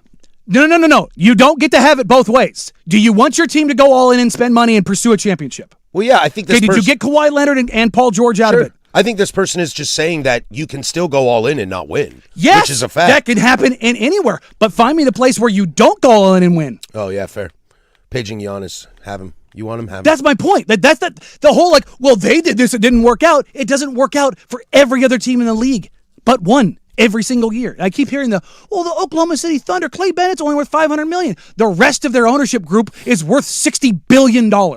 It's not even close. The Carolina Hurricanes' success doesn't change your opinion on any of that? No, totally different league. Do not care. It's like it was like if he had been successful with the other football league. I do not care. It's a totally different scale. Totally different world, totally different players, totally different lifestyles. The whole idea of there's no comparison to make. A perfect example is the Cronkies. The Cronkies live in big-time leagues. Well, yeah, they own the Rams, the Avalanche, and Arsenal. How much money is Arsenal getting dumped into them? A lot. The Avalanche, have they been pretty good? They're the favorites to win the Stanley Cup, according to Las Vegas. The Rams. The Rams were a couple just plays lost away. In the NFC Championship. Yeah, a couple plays away from being in the Super Bowl. Correct. Run me again. SoFi, pretty decent place. When was the last time a Steinbrenner won a World Series, though? Look at Steve Cohen in New York for the Mets right now. They can't win a baseball game. No, it's a 10 straight, 11 straight. 11 straight. And they have the highest payroll in baseball. But there's also a direct correlation in baseball to spending money and winning, with the Mets being the outlier. Sure. But that's my point. Like, I'm not saying you have to agree with me. I'm just saying the data says if you want to win in sports, you have to spend money. I am also not disagreeing with you, so I don't know why you're yelling at me. Well, it's the whole idea of throwing it the whole like, well, the Clippers didn't win. Yeah, you're right, they didn't. But you know what? But at least they tried. That's what you're saying. They tried, and they spent money, and they went all out. And Steve Ballmer went and built his own freaking arena. Didn't go get taxpayer money. He said, you know what? Couple Billy, no problem. We are now the Cincinnati Bengals of the NBA. We have the owner other owners make fun of. Is he not embarrassed to be the only team that didn't send their two-way players to a playoff game? What if he's just stupid? You know, what if he just didn't realize that is something that everybody does? I bet you it was brought up. Maybe he has people. Does he have people around him telling him like, "Hey, Tom, like everyone does this"? I would almost guarantee that was brought to his attention. Okay. And he said, "I don't care." Because I do wonder if the leagues are apples to broccoli. Is this like he's got to learn by mistakes? Because look, owners don't love putting people around them. Rich people don't love putting people around them that tell them they're wrong. Mm-hmm. The smart ones could do. it be one of those? Well, but not a lot of them are smart.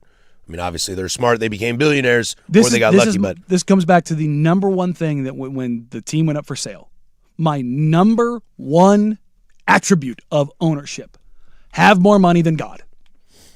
Well, only one person can have more money than God. But you understand what I'm saying? Like, be so rich that it's never even a question for me. Be so rich that I never, ever, ever consider you being cheap.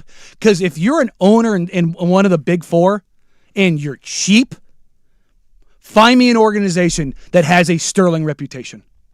I mean, I think we just said it. The Kansas City Chiefs are pretty damn cheap. They're cheap in some areas. Yeah, but they had a bad locker room. Other than like that, 4 Super Bowls. Other than that, is it 4? Mahomes got 4? 3. 3. Right? 3? I can't even remember. Sorry, now. continue. I think it's been to 4. Isn't it only 2? I can't remember. 3. Yeah, 3. Okay. And again, where you have that, you have at worst the 5th best quarterback in the history of the league. Yeah. At worst? At worst? At At worst, yeah. Number 5. I think Patty's like number 2 right now. But I'm saying at worst. Yeah. Okay. So you want to find the exception to the rule? There you go. But we got Damian Lillard, man. Cool. Top 75 player in NBA Love history. that. And what did Tom Dundon say that was on record? Wouldn't have brought him back. He's a 37-year-old off an Achilles. I don't know if I would have either. But that's not understanding it. That I do sit with Tom Dundon in a little bit. However, you're paying $12 million. However, you could also convince me to do it to make fans happy. Because what's the only thing saving grace, keeping them alive during this playoff situation? Wait till Dame comes back. Wait till Dame comes back. Think about Wait till Dame comes back. From this perspective, if Dame is 70% of what he was, find me a player in the league that you can get at that production at $12 million. Oh, nobody. So even if you strip everything else away, not bringing him back, it's like, so just look at the price. So the worst case scenario, he's the best 6th man in the league. Your worst case scenario, and that's what I think it's going to be. I think he's going to be a dyed-in-the-wool shooter, and just finally this team has a shooter. That's where I live on that. Damian Lillard's going to be your starter. Well, yeah, on a big night, and he's going to be a shooter. It's going to be great. But it's going to have at least 2 40-footers. Like this a night. Just go through the history of cheap owners across sports. Look at the Reds, look at the Pirates, look at the Marlins, look at the Rockies. In the NFL, look at the Browns and the Bengals. Yeah, the Reds and the Pirates are pretty good this year. Cool. Check in October. Okay, fair enough. Like, it's not good, especially in today's modern landscape. We talked all last week about college sports. Mm-hmm. Who are the teams in college basketball who are winning? The ones that are spending money. Who are the teams in college football that are winning? The teams that are spending money. Yeah, Indiana spent the same amount of money last year as Penn State University. That'll do it. If you were like this whole again, I am not against like bloat, getting rid of bloat. That is what is bloat? Those are the extraneous excess things that like when you grow beyond your scope. The true Doge. Yes, like I am not against that in any way, shape, matter, or form. I will never be against that. But when you start doing so many things, like the not traveling the 2 ways, Caleb Love, and like he won you a game. Yeah, Caleb Love is the one. I would have sent Caleb Love. The other two I don't care about, but I would have definitely you sent send Caleb all Love. three. Well, you send all three because it's a bad message to not send all it's three. It's a team. Yeah, Like, that's such a cheap-ass thing to do. I know. Like, It is pretty rough. that's a really bad look. You're talking about couple extra hotel rooms. And You don't need more seats. The plane has room for them. yeah, it's like you're paying a little bit of extra gas because of the weight. Like, but it's just and food. Like, what? A What few are we, extra meals. What are we doing here, man? How does Tom Dundon doing this affect future players and the current players on the team? Let's have that discussion next, and then Web Gems will wrap up Tommy D, and then we'll get into game 2 and what the Blazers need to do to have a better showing and potentially snag a game in San Antonio. There's Casey over there. He's got sports. Now, from the George McCoy at Warren Allen Sports Desk, a Sports Center update on the Fan Sports Network, 105.1 FM and 1080 AM. This sports update is brought to you by Reynolds Defense Firm. If you've been arrested for a DUI, you need a team of attorneys that you can put your trust into. Call Reynolds Defense Firm today, online at reynoldsdefensefirm.com. First on the Fan, your Portland Trailblazers, they dropped game 1 of the series last night against the San Antonio Spurs. Denny Avdia posted 30 points, but it would not be enough, as the final in that one was 111-98. As Wemby, he finished with 35. That's the most for a Spur in their playoff debut. Game 2 is tomorrow, once again in San Antonio, as the Spurs, they come into the contest as 11.5-point favorites. Your NBA award finalists have been released. SGA, Jokic, and Wembanyama will take up your MVP contenders, as Denny Avdia, he is in contention for the Most Improved Player award. Next to finalists Nickeil Alexander-Walker from Atlanta and Jalen Duren of the Pistons. Winner of that award will be announced on Friday, as later today we'll get the announcement for the Defensive Player of the Year coming up at 3. We are just 3 days away from the 2026 NFL Draft in Pittsburgh. Ahead of the draft, the Dallas Cowboys have locked down their All-Pro kicker Brandon Aubrey on a 4-year extension, averaging $7 million per year with $20 million in guarantees, making Aubrey the highest-paid kicker in NFL history. And if you missed it over the weekend, your Portland Timbers dropped to 2-5-1 on the season after a 2-0 loss in Minnesota on Saturday. Timbers will continue their road swing as they will travel to face off against San Diego FC this Saturday. Make sure to catch all the coverage right here on 105.1 The Fan when pregame starts at 5:30. And for more sports scores and stories in 30 minutes, I'm Casey Smith from the George McCoy at Warren Allen Sports Desk. Hurt and missing work? Insurance companies acting like jerks? Don't call your mom. Call George McCoy at warrenallen.com. Sports Saturday with Joe Fisher.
Maybe we can perform a Latin funeral procession at the end of the season. A little Herb Alpert on the trumpet. She was a good one. She'll be missed. R.I.P. 2026 Portland Trailblazers. I still can't get over the fact that this is like the number one thing on everybody's brain right now. Because it has longer tail perspective and outcomes. Yeah, and that's the big question that I want to ask. Like, how much does this truly affect, re-signing a Denny Avdia? How does this affect if, to say, it's Giannis or Cat or Trey Murphy or Paolo Banchero or James Harden, whoever might be available? How does this stuff try to affect taking that big swing? You were talking about you would rather be the Clippers right now in their situation. Darius Garland's a good player, and they still have Kawhi for now. You'd rather be in that position because at least they're going for it. How does something like this affect, re-signing Denny Avdia or trying to trade for a Karl Anthony Towns or a Paolo Banchero? I mean, I don't think it necessarily affects those things per se. I think it's more about the free agency, which you already struggle with. I used this example last week. The Miami Heat. Yes, you're in Miami. Yes, you're in Florida. Yes, it's tax-free. But I know a number of players that did not and do not and will not go there because of what Heat culture is. It's not because they don't want to play for Spo or play for Pat Riley. They just know the expectation is it's militaristic. They take body fat tape measurements, and if you aren't at this weight, you will get fined. Harbaugh's going through that right now in New York because all the skeletons are coming out of the closet in Baltimore, and guys, Trey Flowers talking about guys got hurt because we're fully in pads all the time and going hard against each other, and Harbaugh didn't care. It's what week practice 17. is like. And remember the whole deal with what's his name in Indiana? Good God, I'm totally blanking on his name. Google me, bitch. Signetti? Signetti, thank you. God, I couldn't remember his name. There's been a lot of talk about how Sig runs practices. It's light. It's short. Mm-hmm. It's more brain work, less physical work, and how they like it was different from any like NFL scouts and front office personnel are like, oh, they do things like this here. This is kind of interesting. Like that stuff gets out. Guys talk to other guys on different teams, and if you're finding out that, hey man, we're on a 5-game road trip, instead of staying an extra night in Atlanta because it's more expensive, we go to Memphis. It's like those little things just add up. Like Memphis, the new Galveston of America. But it's also just one of those things where like you don't feel loved. You feel like a commodity. And like that you have to, again, this kind of goes back to that question that I would want to ask Dunnan. Like the whole idea of balancing your bottom line with running a first-class organization. And I don't think it's a hard line. I think there's a gray area of like being able to do that. But also, if you're in the game, brother, play the game. You can't just sit there and small blind, big blind, you'll bleed dry. Mm-hmm. And this whole idea of like, well, we'll just wait for our one time and then we're going to push all the chips in and that's where we're going to go. That's weird, man. Like the Indiana Pacers have been that forever.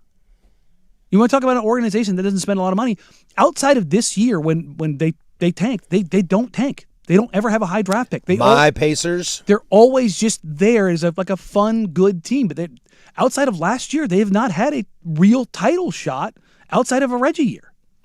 One Reggie year. But even beyond we got that, Kobe and Shaq. Finally got Michael out of the league. And then like do you want to be that? Do you want to be the team that wins between 40 and 50 games a year? It's like, yay! No, man, I don't want that. Yeah.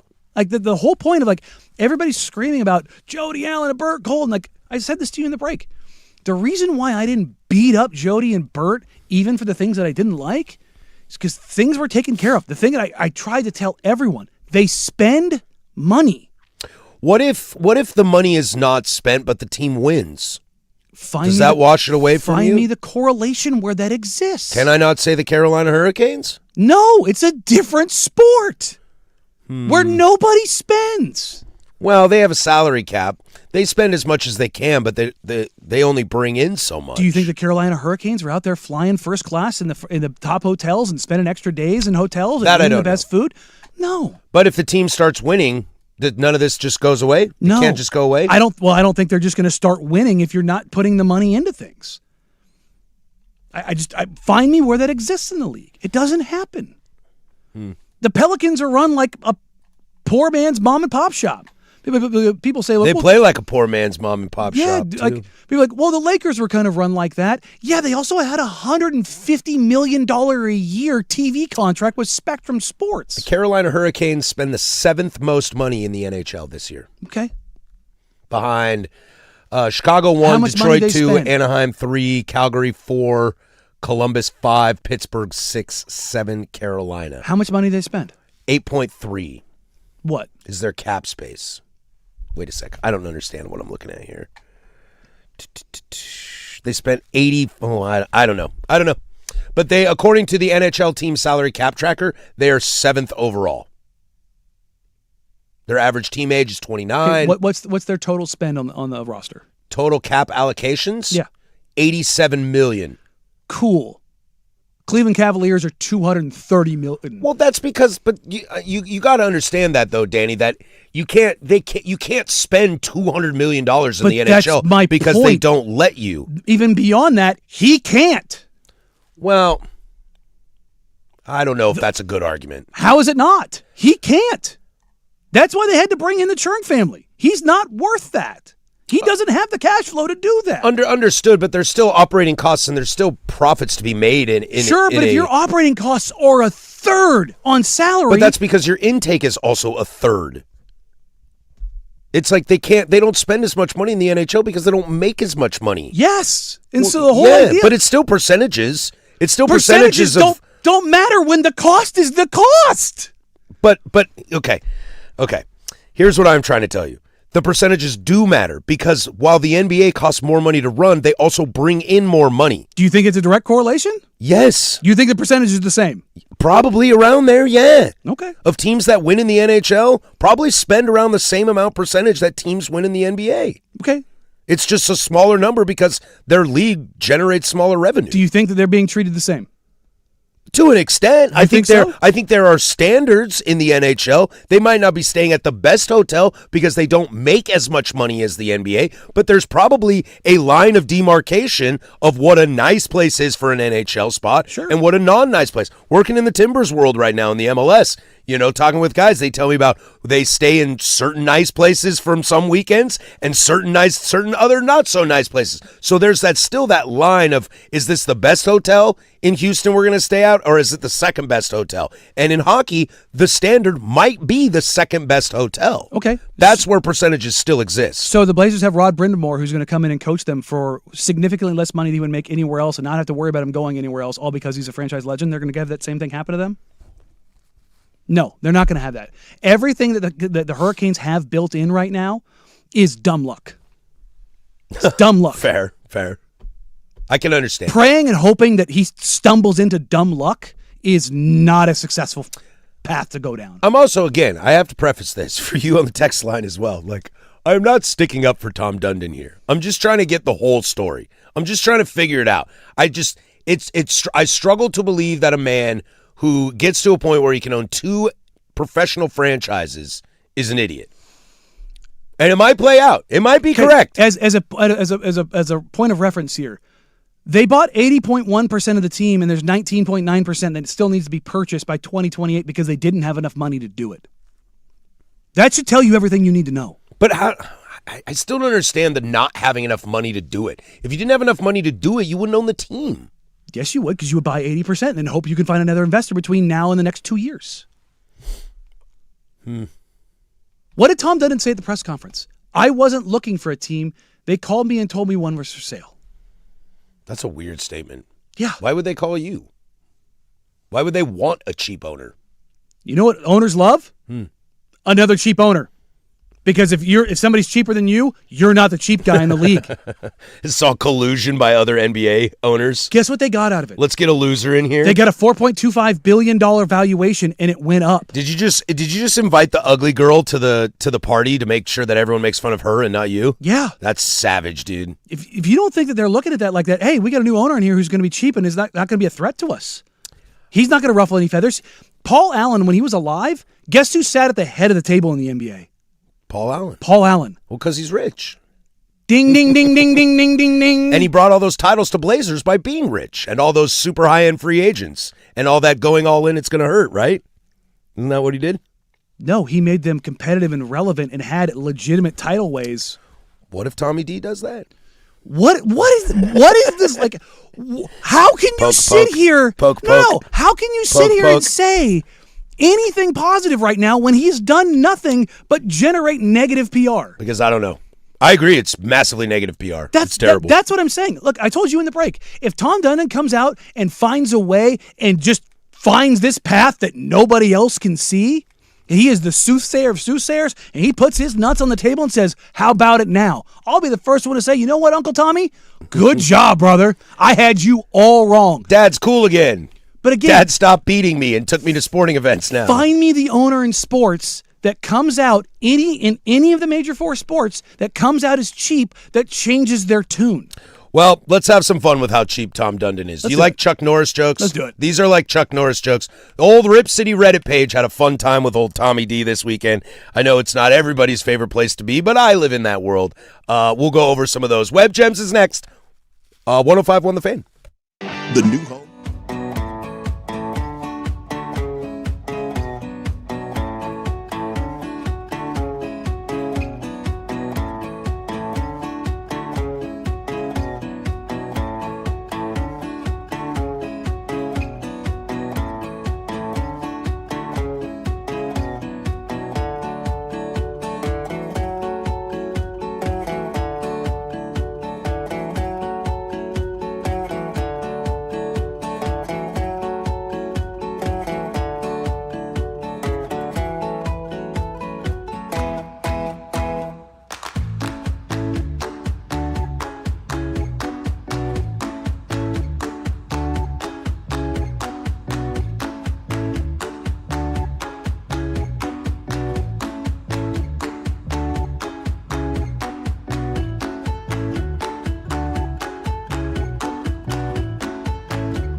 All right, this Web Gem's everybody's favorite. We do it every single day at 11:45. Coming up in the big nooner, let's get back into basketball. Okay, Blazers have game 2 tomorrow night. What we learned from game 1 and how to adjust to game 2 and if there's a chance in this. But Web Gems is brought to you today by the great kids over at Reddit. All right, Rip City Reddit specifically. They had giant fans of one Danny Marang over there. They love me. I found out they don't like Dirt either, which is so funny to me. Dirt's such a chill dude. They don't like anything. I guess that's true. I did see somebody posted, who do you think the Blazers should play in the second round? It was Minnesota or Denver, and I actually commented, and I said, Cancun. That's about right. That can be a little bit over there. However, they had a lot of fun over the weekend with the reports of Tom Dundon being cheap, and I'd like to read some of these to you for funsies. They read like kind of Chuck Norris jokes, or like Your Mama's So Fat jokes, or like Hunter Pence jokes, like he eats corn on the cob the long way, sort of thing, or like a hot dog. Here's a good one for you. Fred Meyer locks in an exclusive deal to supply the team with socks from their annual sock sale. Yep. The Rose Garden TV cameras were updated per Tom Dundon specs, and it looks like an NES video game. Mm-hmm. To save money on medical bills, the Trailblazers are now playing on carpet. Shout out the church leagues out there. Also, you could do the PDX carpet on the PDX carpet. I don't know if playing on carpet would prevent injuries. Oh, dude, the number of rug burns you get when hitting the floor. Right? Dude, I've played in a couple church leagues where there's a couple courts that over the years that have had carpet. Bro. That sounds awful. You get bumped and you fall. You'd rather almost hit asphalt. It's just, ugh. Rug burns are just brutal.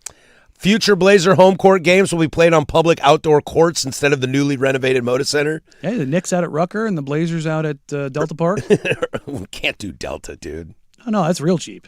And you get more seating. Team dinner before the game, and it's a picture of the leaked Navy dinners from the Strait in Iran. Mm-hmm. Let me tell you right now, there's a reason I joined the Air Force. Let's see here.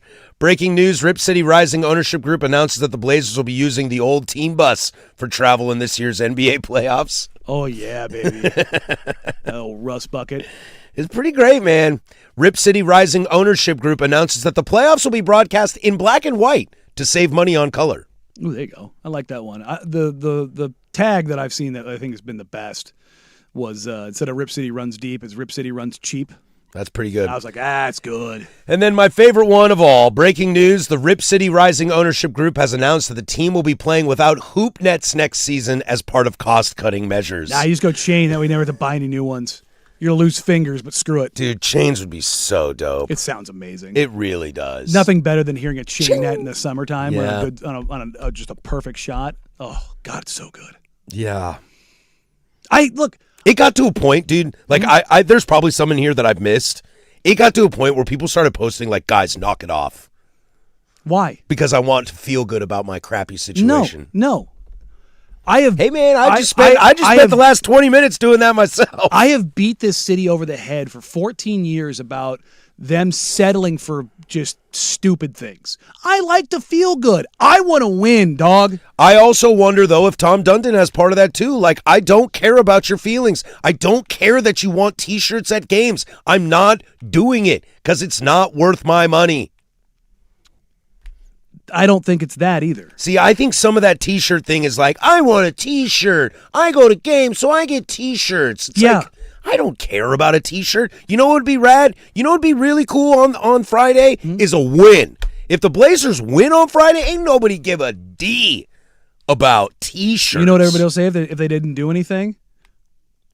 Awesome. Cool. This guy doesn't care about this at all. All he cares about is pocketing the money, because guess what you get? You get another $1 million plus from a playoff game. I know. I do wonder how much T-shirts cost. I mean, I do know how much they cost. I used to work in that world. Cheap.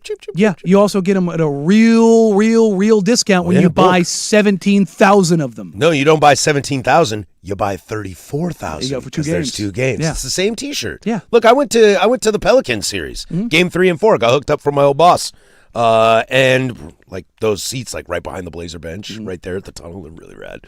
And I got 2 T-shirts there. They were the same T-shirt. And I gave one to a buddy, and I traded one there for the right size and gave one to a buddy. I don't care about T-shirts. I really don't. It's not just about the T-shirts. There are just things you do. Look at what the Spurs did. There are just things you do. There's things you can do. No. That was really cool. There are things you do. And that's the thing is like, good. Hold their feet to the fire. Over everything. Over the T-shirts, over the salaries, over the food at the arena, over the parking situation, over every single damn thing. Because for so long, this city has just been, no. Hold their feet to the fire over everything. And I'm glad it's uniting people and going, no, man, you're not going to come in here and be a cheap ass. It's dumb. You want to get cheap in a couple years after you invested? Doing this before you take the $600 million in money that the city and the state have never given you? Ever? Bro. That's a fair point. Bro. It's a fair point. Invest before you cut. That's true. You got to spend dollars to make dollars. And they'll say, well, I bought the team. I guarantee you there's other people willing to buy the team. You want to talk about basketball? Yes, do it. I feel like we're all up in our feels right now. I'm all worked up. I know you are. But the number one thing I hate about ownership, I can put up with a lot of crap. Right. Spending money or not spending money, being cheap, is the worst possible thing in my mind that you can do as an owner. Well, we'll see how long till y'all miss Paul Allen. We'll see. I think it's already happening. That's why I'm a Pacer fan, my friend. That's why I'm out of here. I'm joking. I root for the Blazers. They're my squad, too. We come back, the Big Nooner. Let's get into some adjustments that the Blazers need to make for Game 2. Kind of talk about things we learned from Game 1, but things we got to still work on from Game 1. Plus, we'll take a peek around the NBA at the rest of playoff action. Final hour. Don't go anywhere. 105.1 The Fan.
From the George McCoy at Warren Allen Sports Desk, a Sports Center update on the Fan Sports Network, 105.1 FM and 1080 AM.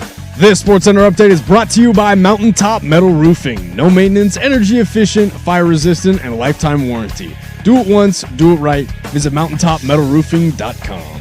First on the Fan, your Portland Trail Blazers dropped Game 1 of the series last night against the San Antonio Spurs. Danny Avdija posted 30 points, but it would not be enough, as the final in that one was 111-98 as Wembanyama and the Spurs ran away with it for 4 quarters. Game 2 is tomorrow once again in San Antonio as the Spurs come into the contest as 11.5-point favorites. Your NBA award finalists have been released as SGA, Jokic, and Wembanyama will make up your MVP contenders. Danny Avdija, he's in contention for the Most Improved Player award next to finalist Nickeil Alexander-Walker from Atlanta and Jalen Duren of the Pistons. The winner of that award will be announced on Friday, as later today we'll get the announcement for the Defensive Player of the Year coming up at 3. We are just 3 days away from the 2026 NFL Draft in Pittsburgh. Ahead of the draft, the Dallas Cowboys have locked down their All-Pro kicker Brandon Aubrey on a 4-year extension averaging $7 million per year, with $20 million in guarantees, making Aubrey the highest-paid kicker in NFL history. And if you missed it over the weekend, your Portland Timbers dropped to 2-5-1 on the season after a 2-0 loss in Minnesota on Saturday. Timbers will continue their road swing as they will travel to face off against San Diego FC this Saturday. Make sure to catch all the coverage right here on 105.1 The Fan when pregame starts at 5:30. And for more sports scores and stories in 30 minutes, I'm Casey Smith from the George McCoy at Warren Allen Sports Desk. Hurt and missing work? Insurance companies acting like jerks? Don't call your mom. Call George McCoy at warrenallen.com. The home of the firm of Harris.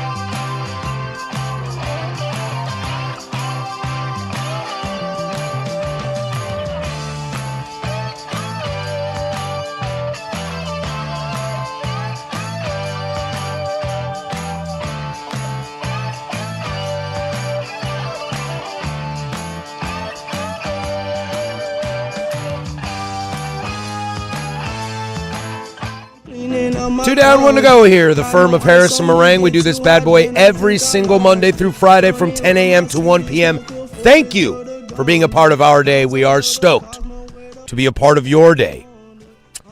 You know, playoff basketball wasn't enough to get this city going. There was a lot of Tom Dundon talk in the last hour, obviously. But we'll take a pause and head to basketball. And, you know, after us, we'll turn it over to Duck Insider from 1 to 2, and then the Fan Happy Hour with Luke Anderson from 2 to 3, and then primetime. Isaac and Suk, 3 to 7 to take you all the way home, finishing up 13 hours of live, local, continuous regional coverage. I know I will be excited to listen to hear what Luke has to say about the Blazers and Tom Dundon on the floor, on the court, and off the court. I'll be very excited to hear what Isaac and Jason have to say about Dundon, etc. So make sure you stay here, Portland Sports Leader, all day to catch your Blazer coverage, as nobody does it like we do it over here. Spurs beat the Blazers 111-98 in Game 1, Danny, last night, and I think we're both under the... Do we both agree with the Blazers weren't bad last night, but the Spurs could have been better? I don't know where you were with the Spurs necessarily. I mean, I thought the Spurs played their game. I don't necessarily that they change much. The one thing Thiago said in the postgame that I thought was very spot on is that the Blazers did a really good job of keeping Wemby out of the paint. Mm-hmm.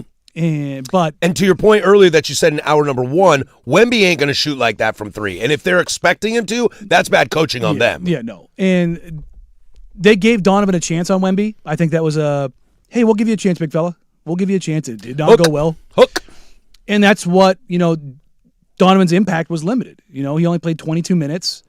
And with that, they weren't able to feast on the offensive glass. They went smaller. They put Jeremy in 2 on him, which is what I expected. You saw a little splash of Giroux out there. But I think for the most part, game plan-wise, I'm not changing a ton for either side. Spurs did what they wanted to do, which was limit everybody else. Denny played above expectation, shot incredibly well from the field, knocked down some threes, got to the free throw line. Like, I expect Danny to average probably like about 6.5 free throws a game. Like, his number is going to come down from what it was in the regular season, but he's still going to get to the rim. He's still going to get to the line. I want to see maybe a little more creation from him, but I think that's more box score watching than what actually transpired in the game, because if you look at what he did last night, he kicked the ball out a lot, and they did not hit threes. And the Blazers are a bad three-point shooting team. They were worse than bad last night. What was it finished with? It was 10 of 37? 10 of 38. They were 26%. It's a 13-point game. Guess what? The Spurs were plus 15 in the game from three. 45% from downtown is pretty nice. Do you think that they're going to be that good every single night? I sure as heck hope not.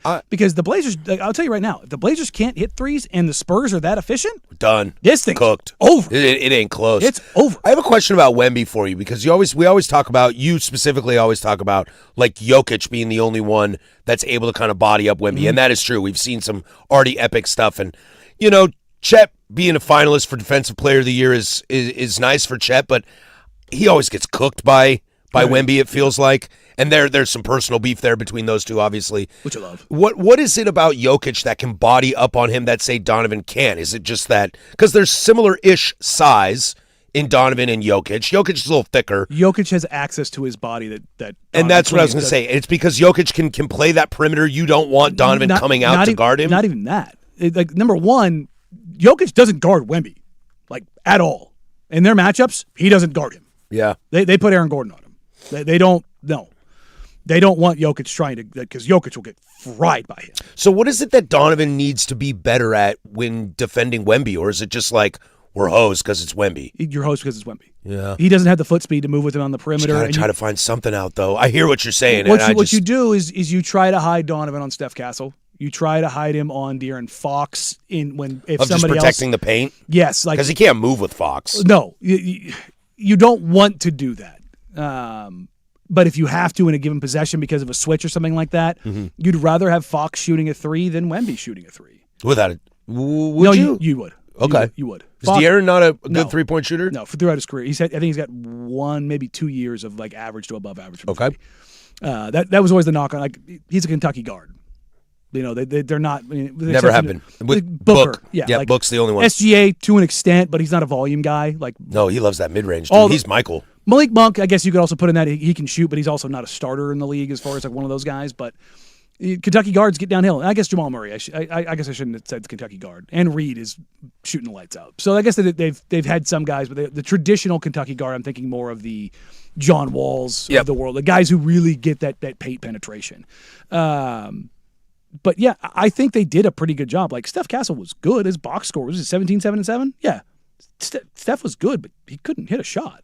And I expect him to be a lot better. I don't. And I think that you don't? No. Is it a playoff thing, or is that just his natural progression? He's not a shooter. But Steph Castle's Drew 2.0. Like, that's what he is. Like, Drew can have a bad shooting night. Like, Drew finished 4 of 15. Steph Castle finished 4 of 13. Casey, who has better hair, Steph Castle or Drew Holiday? Drew Holiday. Yeah? Yeah, without a doubt. God, I'm really falling in love with Steph's, though. Steph's got to get it there. It's getting close, Drew's dude. got the girth. Yeah, he does. The old man strength. Yeah, lifting a car. But no, like you can have Steph could have a game where he goes 5 of 6 from 3. Wouldn't surprise me. But he's streaky. He's like Drew. Drew can be streaky in that regard. But I don't think you're changing a ton of the game plan, because I think you're living and dying with Wemby. I think you single cover him and you do that, and you hope that you can contain the guard play. Let's continue with one last segment, and then we'll switch over to the rest of the NBA, because I want to ask about the role playing. We know what Denny's going to do. I can't imagine Scoot does the exact same thing from game 1 to game 2. If he did, that would be awesome. What we need to see from the rest of Blazers, and I'd love to hear from you listeners out there as well, 503-864-6326. The player you want to see step up the most when it comes to game 2 after game 1's performance. We'll go there next. 105.1 The Fan. The Fan Golf.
We'll take a look around the rest of the league as playoffs went underway. Big NHL segment coming, Danny. You ready? We'll break down all the playoffs. We'll do that at 1:15. Little puck talk? We'll do that at 1:15. How about that? I like it. We'll talk NBA playoffs here in a moment, but put a little bow on our Blazer discussion. Obviously, we'll have more tomorrow with Game 2 on the horizon, but I did kind of want to have a fun little peekaboo to Game 2. Look, we expect Denny to do Denny things. We kind of discussed where the Spurs are and kind of their game plan. The question that is going to remain, and I think on everybody's mind, is just what to expect from everybody else. Mm-hmm. Donovan, a rough game. Scoot had a great game. Like, one of these things will not be the same tomorrow, and I'm curious in your thought what one of those things will be better tomorrow from some of them. Like Matisse Thybulle, for an example. Great defensively on the floor, a little bit of a liability to Bob's point on the YouTube, a little bit of a liability offensively. I agree with that statement as well, but he does bring you some nice defensive presence. Rob Will, I think, is going to do Rob Will things, kind of like Denny. You're just like not worried about you two. But Jeremy's got to be better. He can't be this bad. I don't think he'll be that bad. No. And offensively, I don't think Drew will be that bad.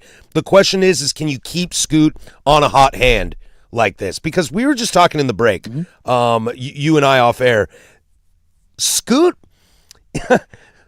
playing Scoot's game. There's not a whole lot different about, in my opinion, what Scoot did yesterday than what he normally does, except ball go in hoop. And what do we always say on this show? When ball goes in hoop, that changes the trajectory and your opinions on this team massively. And I know that's a duh statement, but for certain players like Shaden, Donovan, and Scoot, the young kids, it's huge. Because the vets, that's why I'm not worried about Jeremy or Drew. I'm not, because their careers speak for themselves. I think I'm with you on that too. Like, it's just, they'll find ways. They'll find ways to contribute. Like, somebody's going to sit here and say, "Oh, you're beating up on Shaden." Like, Shaden scored 10 points. What else did he do? Well, I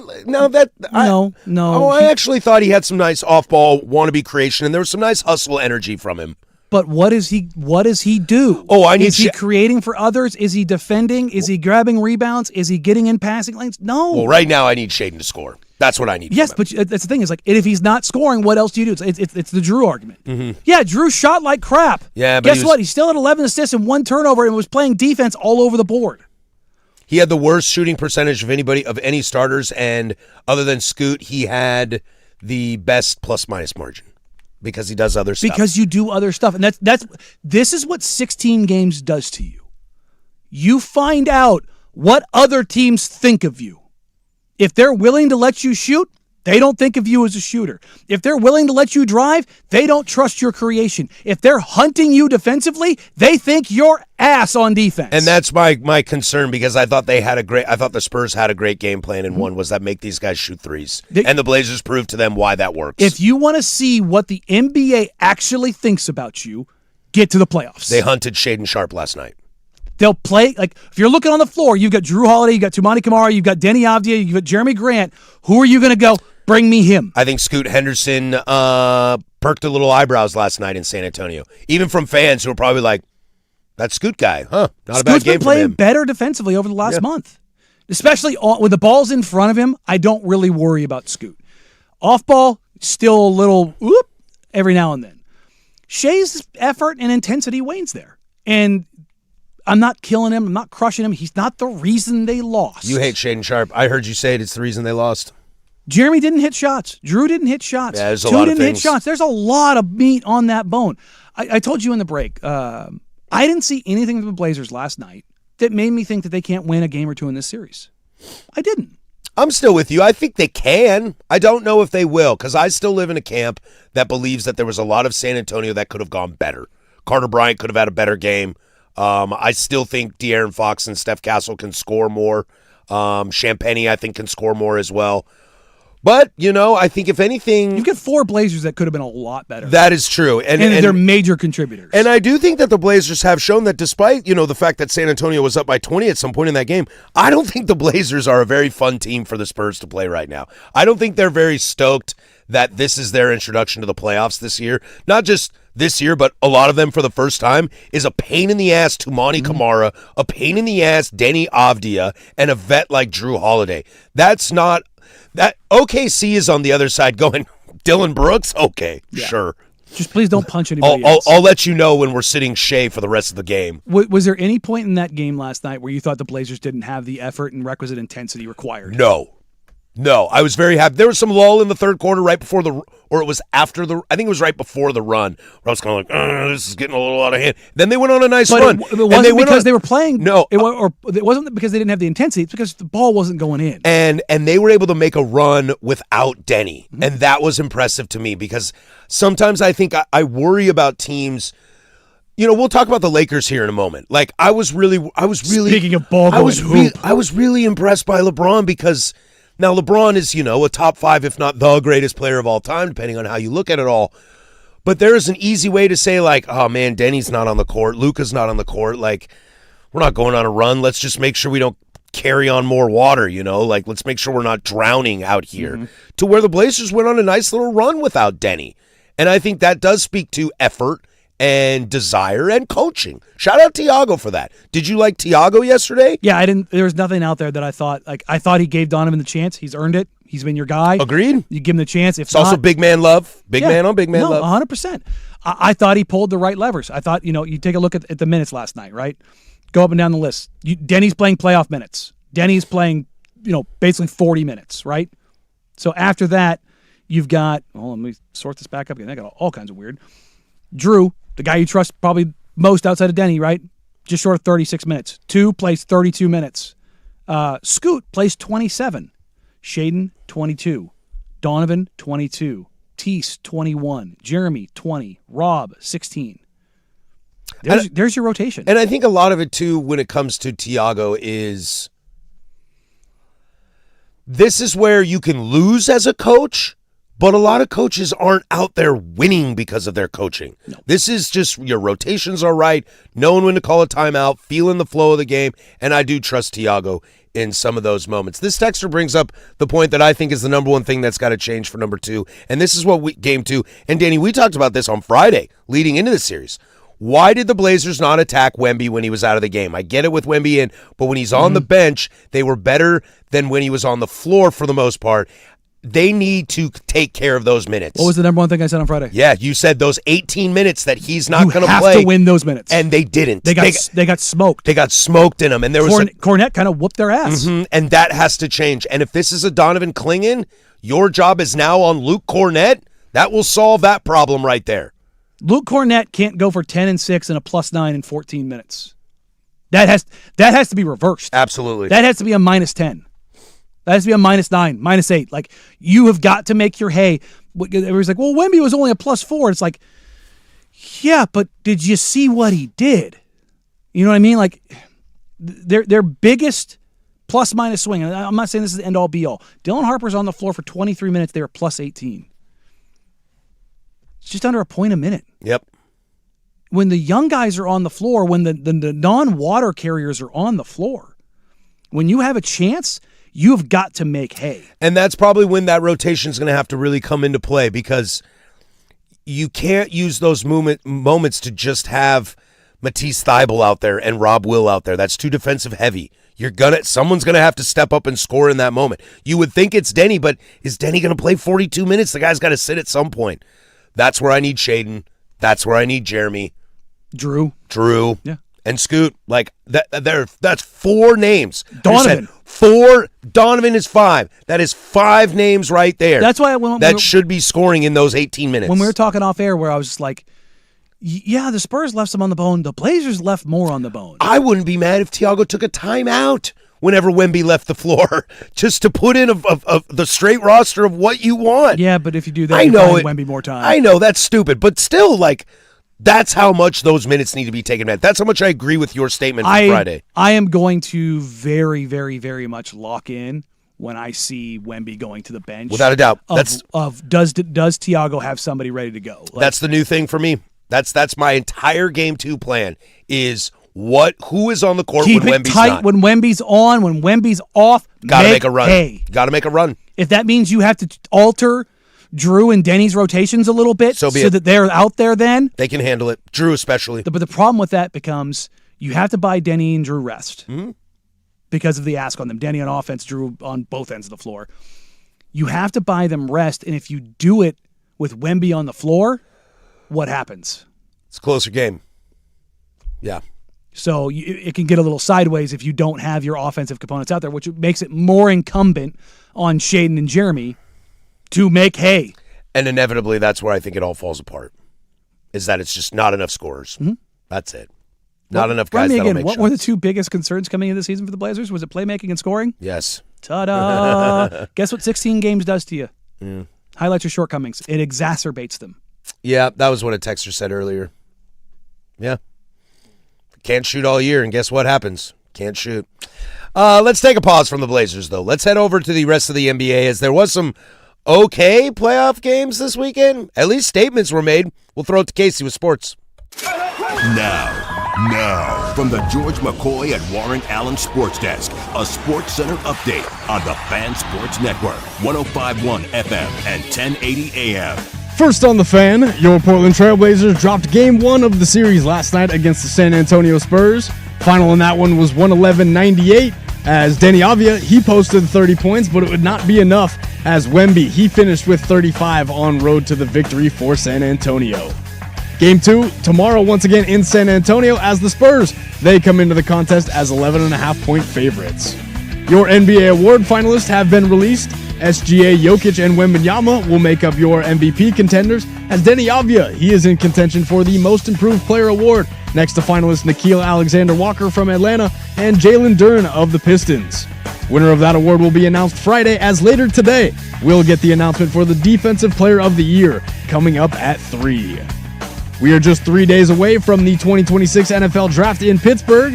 Ahead of the draft, the Dallas Cowboys have locked down their All-Pro kicker Brandon Aubrey on a 4-year extension, averaging $7 million per year, with $20 million in guarantees, making Aubrey the highest-paid kicker in NFL history. And if you missed it over the weekend, your Portland Timbers dropped to 2-5-1 on the season after a 2-0 loss in Minnesota on Saturday. Timbers will continue their road swing as they will travel to face off against San Diego FC this Saturday. Make sure to catch all the coverage right here on 105.1 The Fan when pregame starts at 5:30. And for more sports scores and stories in 30 minutes, I'm Casey Smith from the George McCoy at Warren Allen Sports Desk. Hurt, missing work? Insurance companies acting like jerks? Don't call your mom. Call George McCoy at warrenallen.com. The Fan is live on YouTube.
Swagalicious. Take a peek around the rest of the NBA playoffs as they did go down this weekend. There were some interesting things, a lot of bad games. You know, the narrative of these not needing to be 7-game series are loud and in charge right now.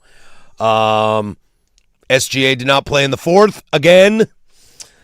That might be the way that SGA loses out on end-of-season awards. If they switch to minutes, he wouldn't hit the minutes mark because he never plays in the fourth quarter because they don't need him to. Some fun little nuggies to share with you, Danny, that I saw over the weekend. Do you remember when the Sixers beat the Magic in the play-in game? Mm-hmm. Sixers fans started chanting, "We want Boston." Well, yesterday in Boston, in about the fourth quarter when they were up by 20, the Boston fans started chanting, "We want Boston." And that, my friends, that's a nice troll job. That's a nice troll job. I mean, Maxey and Edgecombe are good, and Paul George is whatever's left of him. But, I mean, Joel Embiid had an appendectomy. It's more of an indictment on Philly fans. Yeah, I mean, it's Philly. Yeah. But also, Orlando was atrocious. They were really bad. For Orlando to come out and do what they did in game one, I was pretty impressed. That's the impressive thing of the week. And actually, dude, the Sixers lost by 32. Yeah, they got murdered. The Magic defeating the Pistons, that's the surprise of the weekend for sure, 112-101. Look, the Magic play, I watched the majority of this game because I was getting ready to watch the Blazers game. So I watched the majority of this game. The Magic played well, but don't get it twisted either. The Pistons are not ready. I don't know if it's Cade figuring out his way or what's going on. They are not. I mean, Cade was incredible, but nobody else scored. Yeah, so I don't know what's going on now. Again, I think we teased about this at the beginning of the show. Like, I was stoked to see my boy Jalen Suggs. He was the real fire starter for Orlando. I was very happy to see that he kind of set the tone for all them. And look, Paolo wasn't terrible. And now you can see moments of why Desmond Bane is as talented and was so desired by them. I think I've decided Desmond Bane is not my Huckleberry. Franz Wagner, did you see the amount of scrapes and bruises on his neck? Like, those don't just happen. Welcome to the NBA playoffs. They don't just happen. No, I mean, no one really outside of Cade Cunningham did anything for the Pistons. I mean, you look at their bench, Beef Stew, 3 points in 19 minutes, 0 for 2. Wasn't really a factor on the glass. Ron Holland played 11 minutes, 2 points. Kevin Huerter had 3 points on 1 of 3 shooting. Dennis Jenkins had 6 points on 1 of 7. Tobias Harris was 5 of 15. Duncan Robinson hit 3 threes, but Jalen Duren hit 8 and 7. Bro, Jalen Duren? Bro, where are you? Aren't you an all-star starter? Like you're like an all NBA candidate? Like, yeah. Where are you? Most big dog? improved player of the year candidate? Yeah, like where are you, big dog? Asar Thompson, 8 points. We're not writing Detroit out of this series, are we? No. Orlando showed up. Detroit did not. This is the thing. Even though I picked Detroit to come out of the East, it's not like a glowing endorsement of Detroit. I think they're very good.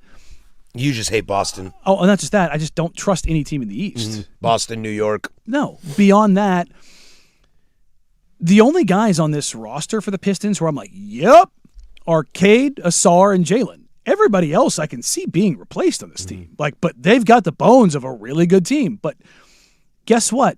Like the Blazers, they need shooting. Asar Thompson's not a shooter. Jalen Duren, not a shooter. Cade Cunningham, not a spot-up shooter. He's not going to be lights out from there. He was 3 of 8. He was fine. But you've got guys like Kevin Huerter and Duncan Robinson who are supposed to be guys who can give you something.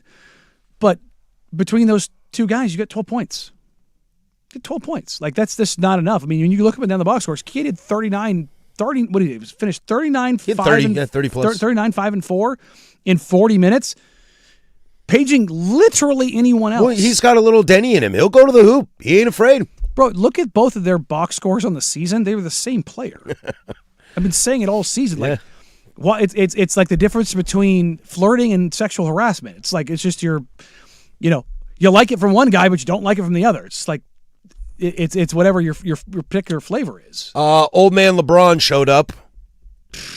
He had 8 assists in the first quarter. Well, that happens when your teammates don't miss. Yeah, that was a really tough game to watch. No Durant, no Luka, no Reeves. I was like, oh, boy. I didn't think it was a tough game to watch. I thought it was just... Well, going into it, I was like, sure. oh, God, do I not want to watch this? And, I kind of enjoyed a little vintage LeBron. I enjoyed it. I mean, not scoring-wise, 19, 8, and 13, but he was playing old man leader out there. He was playing dad, and they look okay. Look, if Houston You got some dominating action? If Houston doesn't have KD, they're in big trouble. I mean, KD's the whole reason they're there. You got 19-11 out of DA? That's great. On 8 of 10? That's a huge night. Yeah. For DA. Luke Kennard couldn't miss. 9 of 13, 5 of 5 from 3. He looked like it, too. He was like, oh, my God, I can't miss a shot right now. Did you see him throw the running right-handed hook? Off the backboard? By the way, Luke Kennard, left-handed.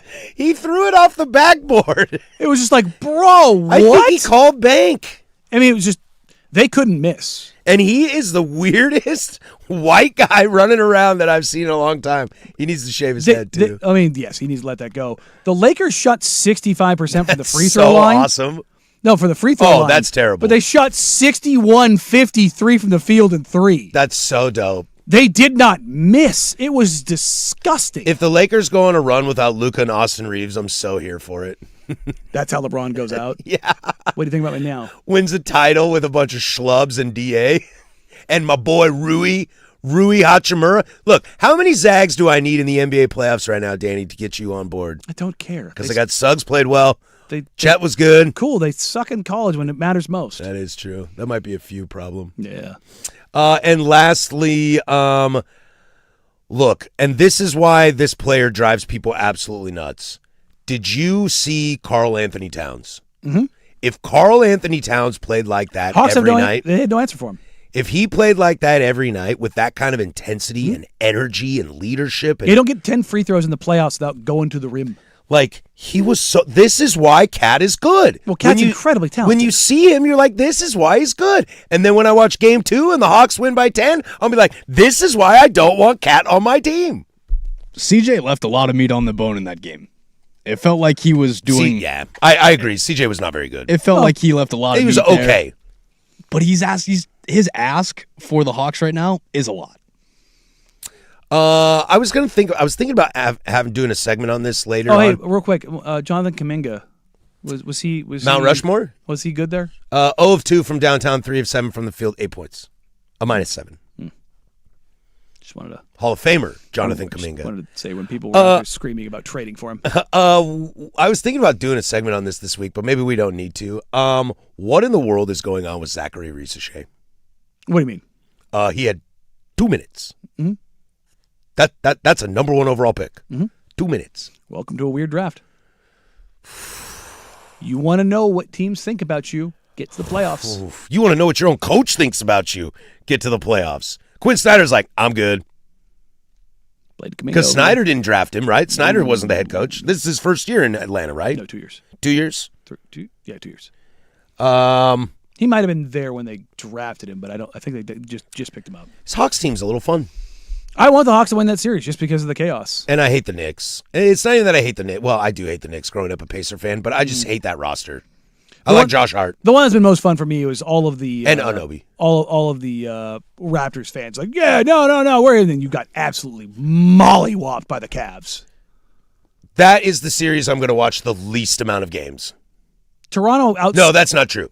Oklahoma City, I'm not going to watch any of those games because I refuse to put my eyeballs on Dylan Brooks. Toronto scored 37 in the fourth quarter against Cleveland. They were +8 in the quarter and lost by 13. Game was over. Yeah. Mitchell and Harden said, well, see you later. Speaking of roster construction, I hate that Raptors team. It's weird. It's really strange. And finally, my last little nuggets on some stuff. If you watch T-Wolves and Nuggets, the Timberwolves actually gave a pretty decent fight in that game until it fell apart. And Jokic did Jokic things. Jamal Murray was excellent in that game. Well, sure, if you say getting to the free throw line 16 times. Excellent. Because he couldn't hit a shot. It was so bad. 0 of 8 from 3, 7 of 22. Like, he couldn't hit anything. 16 of 16 is nice. Get to the line, and Jokic gives you, 25, 11, and 13. You got it, buddy. That'll do. Yeah, you can overcome stuff when you've got that guy on offense. Yeah. Because they didn't hit threes to save their life. Well, and every single player that had time for the Denver Nuggets, we used plus minus a lot today, with the exception of Christian Braun, who was a 0. Everybody was plus. Yep. That's an efficient game. And you got a good Gobert game from the Timberwolves, and so you're kind of like, ooh. God, I want the Nuggets to make a run. Why?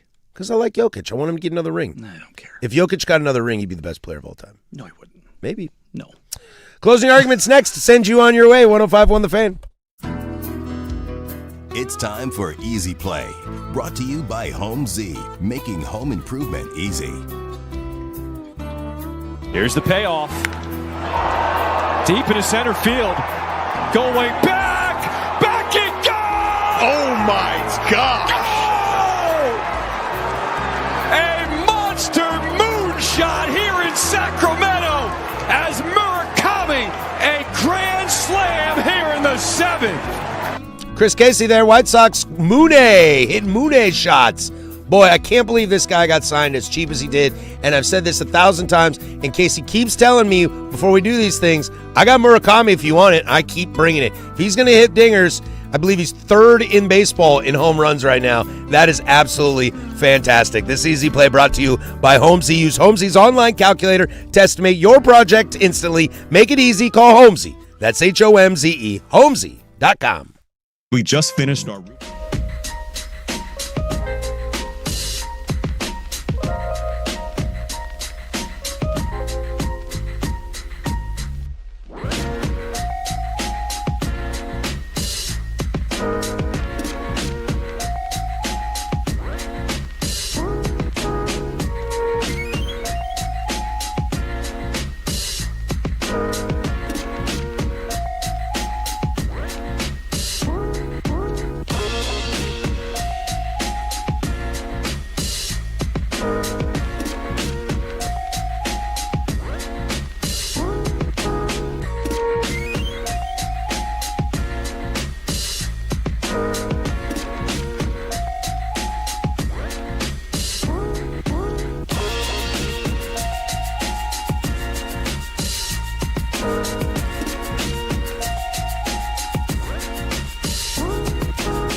right, that's going to do it for us. Closing Arguments brought to you by Leskin Law. Visit leskinlaw.com for more information. Coming up on the program tomorrow, we'll have to get into this Dexter Lawrence situation, as that was the NFL shock trade of the week that went down. The Pac-12 will have a new bowl game that the winner goes to, should they not make the college football playoff. The new Rose Bowl, dare I say. Oh, there you go. The new Poinsettia Bowl, dare I say. So we'll have to talk about that tomorrow. It's more like new weed bowl. Planting weed, California. More like some of these nuts. Some of these. Some of these nuts. Also, the Timbers lost again. Oh, weird. The Mets lost again. Oh, weird. And it's a free consultation Tuesday. Hey. Also, you can join us June 23rd as Toyota presents the Fan Golf Classic at Langdon Farms Golf Club. Foursomes on sale now. Choose between the morning or the afternoon. Get them up soon, though, because they fill up fast. The most fun day in golf. Activations, tastings, all around the course. The infamous Angels Envy Bourbon Par 3 6-hole, where all of our hosts, Dirt, Sprague, myself, Danny, Luke, Isaac, Sook, will all be posted up to heckle, admire your shots. Of course, we'll keep you fed thanks to Matt's Barbecue. Head to 1051thefan.com. Click on the Fan Golf Classic logo for information and to sign up today. It is the Fan Golf Classic presented by Toyota. It is also brought to you by Vulcan Design and Construction, Henderson and Daughter Windows and Doors, George McCoy at Warren Allen Attorneys at Law, Battery Exchange, Maestro Dobel Tequila, Your Neighborhood Restaurant Group, Philbrook Law, 1-800-DIVORCE, Roto-Rooter, Il Legal Mezcal, and Window Nation. Get your foursomes in now. I was playing on Saturday. I ran into a couple guys, and they were asking me, hey, what's coming around? I'm like, yeah, listen. Do the reads. If my memory serves me correct, I believe it's the morning that fills up first, right? Usually, yeah. Why is that? Guys want to get out there and play early, man. Get the rest of the day. But that cuts into my pre-planned drinking. You know, don't you pre-funk before you golf? No. Why not? You drink while you're out there for 4 hours. Ugh. I'm out there at a football game for 4 hours. I still drink before that. It's because you're an alcoholic. Yeah, no, I've walked that fine line. I don't need a drink right now. In about 9 minutes, I do. Yeah, exactly. There's a difference. Yeah, whatever. It's not 5 o'clock. It's 1 o'clock somewhere. You idiots go to meetings anyway. Let's see some news and notes to figure out your life here. Aubrey's the new highest paid NFL kicker and the most cowboy thing I've ever heard. I mean, that's probably one of the He's few pretty good, moves I'm not going to beat them over the head over. No, I like the kid in Jacksonville, though. He's the one, doesn't he hit 70-yarders? The kicker in Jacksonville? Blanking. It's not little. Come on, where are you NFL bros at? Look at you two. I know more than you. My brain is on basketball. Cam Little. Thank you. Okay. See? I don't know why I was thinking Brandon McManus when I know that he kicks in Green Bay now. God, you guys are idiots, Well, no, man. my brain is very firmly in basketball. We'll shift in a couple of days. The Niners, they get Trent Williams back, settle a deal. Surprising. 50 years. Definitely sound like 50 years. 50 mil, excuse me. Got that Bobby Bonilla? Trent Williams is going to be a rough 75-year-old offensive lineman. Well, you just take the payout over the years. Yeah, that's true. I believe it's 37 guaranteed with 22 bonus, if I heard Brandon's update this morning, Brandon Hinson. That's going to be it's interesting. I'm surprised the 49ers did it. I'm surprised and not surprised. I'm not surprised because it's Trent Williams. I'm surprised that they love spending money on old players. Well, yeah. The risk tolerance. Yeah. And he's still that guy, but the problem is how healthy is he going to be? And lastly, something over the weekend we saw as the Golden State Warriors made their illustrious adios to the season. This might be done for Steve Kerr. Sounds like it. It might be kind of it, and I think there's a lot of hard questions that got to be asked in Golden State about that future. You know, are we we're going to run it back with Steph and Draymond and Jimmy Butler and sell some tickets and see what happens? When does the rebuild start? When does post-Steph life start? Well, I mean, that's when the rebuild starts. Yeah. Steph hangs it up. But, I mean, when do you start thinking about post-Steph? You don't until he's gone. Yeah, that's such when you've got one of those guys, you don't until he's gone. I know, it's such just a tough place to be, you know, because you don't want to disrespect Steph Curry and the greatness and what he's done. He's the greatest player in your organization's history. Yeah, and he's a top 10 player in NBA history. Mm-hmm. And so you don't want to, disparage that. You don't want to poo-poo on his legacy or everything he's done, but that's such a brutal spot to be like, well, we can't really do anything because I got to wait for this guy to hang it up. And who knows? I bet you Steph plays at least 2 more years. I can see that. But if you're Steve Kerr, I think Steve just doesn't want to rebuild a team. Well, no, it's not even just that. Steve's always had good players. The Warriors also want a multi-year commitment from him, and I don't think he wants to do that. Yeah. So, do you think the Panda on YouTube thinks Draymond's retiring? I don't think so. I don't think so either. Not yet. He's got a contract. He likes that money. Yeah, I think the question for Draymond is going to be when Golden State says no thank you. Which they almost did before he signed that new deal. And, right. I mean, he had a $120 million deal to go to Memphis, and Golden State said, we'll match it. That's what I'm curious. What does Draymond do when Golden State is kind of like, we're good, man. This was nice, thanks. We'll hang your jersey in the rafters. Does he just call it? Good luck trading that away. Oh, yeah. And even then, he's not going to call it because he doesn't get the $40 million. Totally. None of those guys that have those big contracts, unless there's an injury or something in their life drastically changes, is going to retire. Oh, I understand that. I mean more of like when that contract's up, if you've still got some in the tank. When his contract's up, unless he wants to go chase a ring, I think he's probably done. You got 4, bro. You need to chase one? Why not? What are we talking about, chasing one? Go be a goon on somebody's bench. No. Go be Kelly Olynyk for the Spurs. Oh, God, no, dude. Kelly Olynyk don't have 4 of them things. With the short socks? Dude, if you got 4... Yeah, what was with the short socks? Did you see that? Kelly Olynyk was wearing no-show socks in a basketball game. I don't think you're allowed to do that. I think he did not expect to go in the game. Yeah. So you're supposed to wear the socks because the logo shows. Yes. Bro. If you have 4 rings, you are not allowed to go ring chasing. Sure you are. That will terrorize your legacy. It's fine. I guess, what does Draymond care?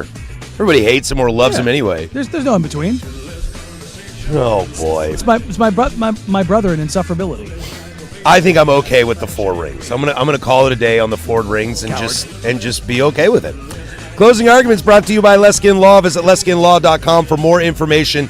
Leskin Law's one-day divorce mediation, peace treaties, not war plans. That's going to do it for us. Thanks for being a part of our show today. We'll be back tomorrow at 10 a.m. For Danny Marang, that's Casey Smith. I'm Patrick Harris. Go do something I would do.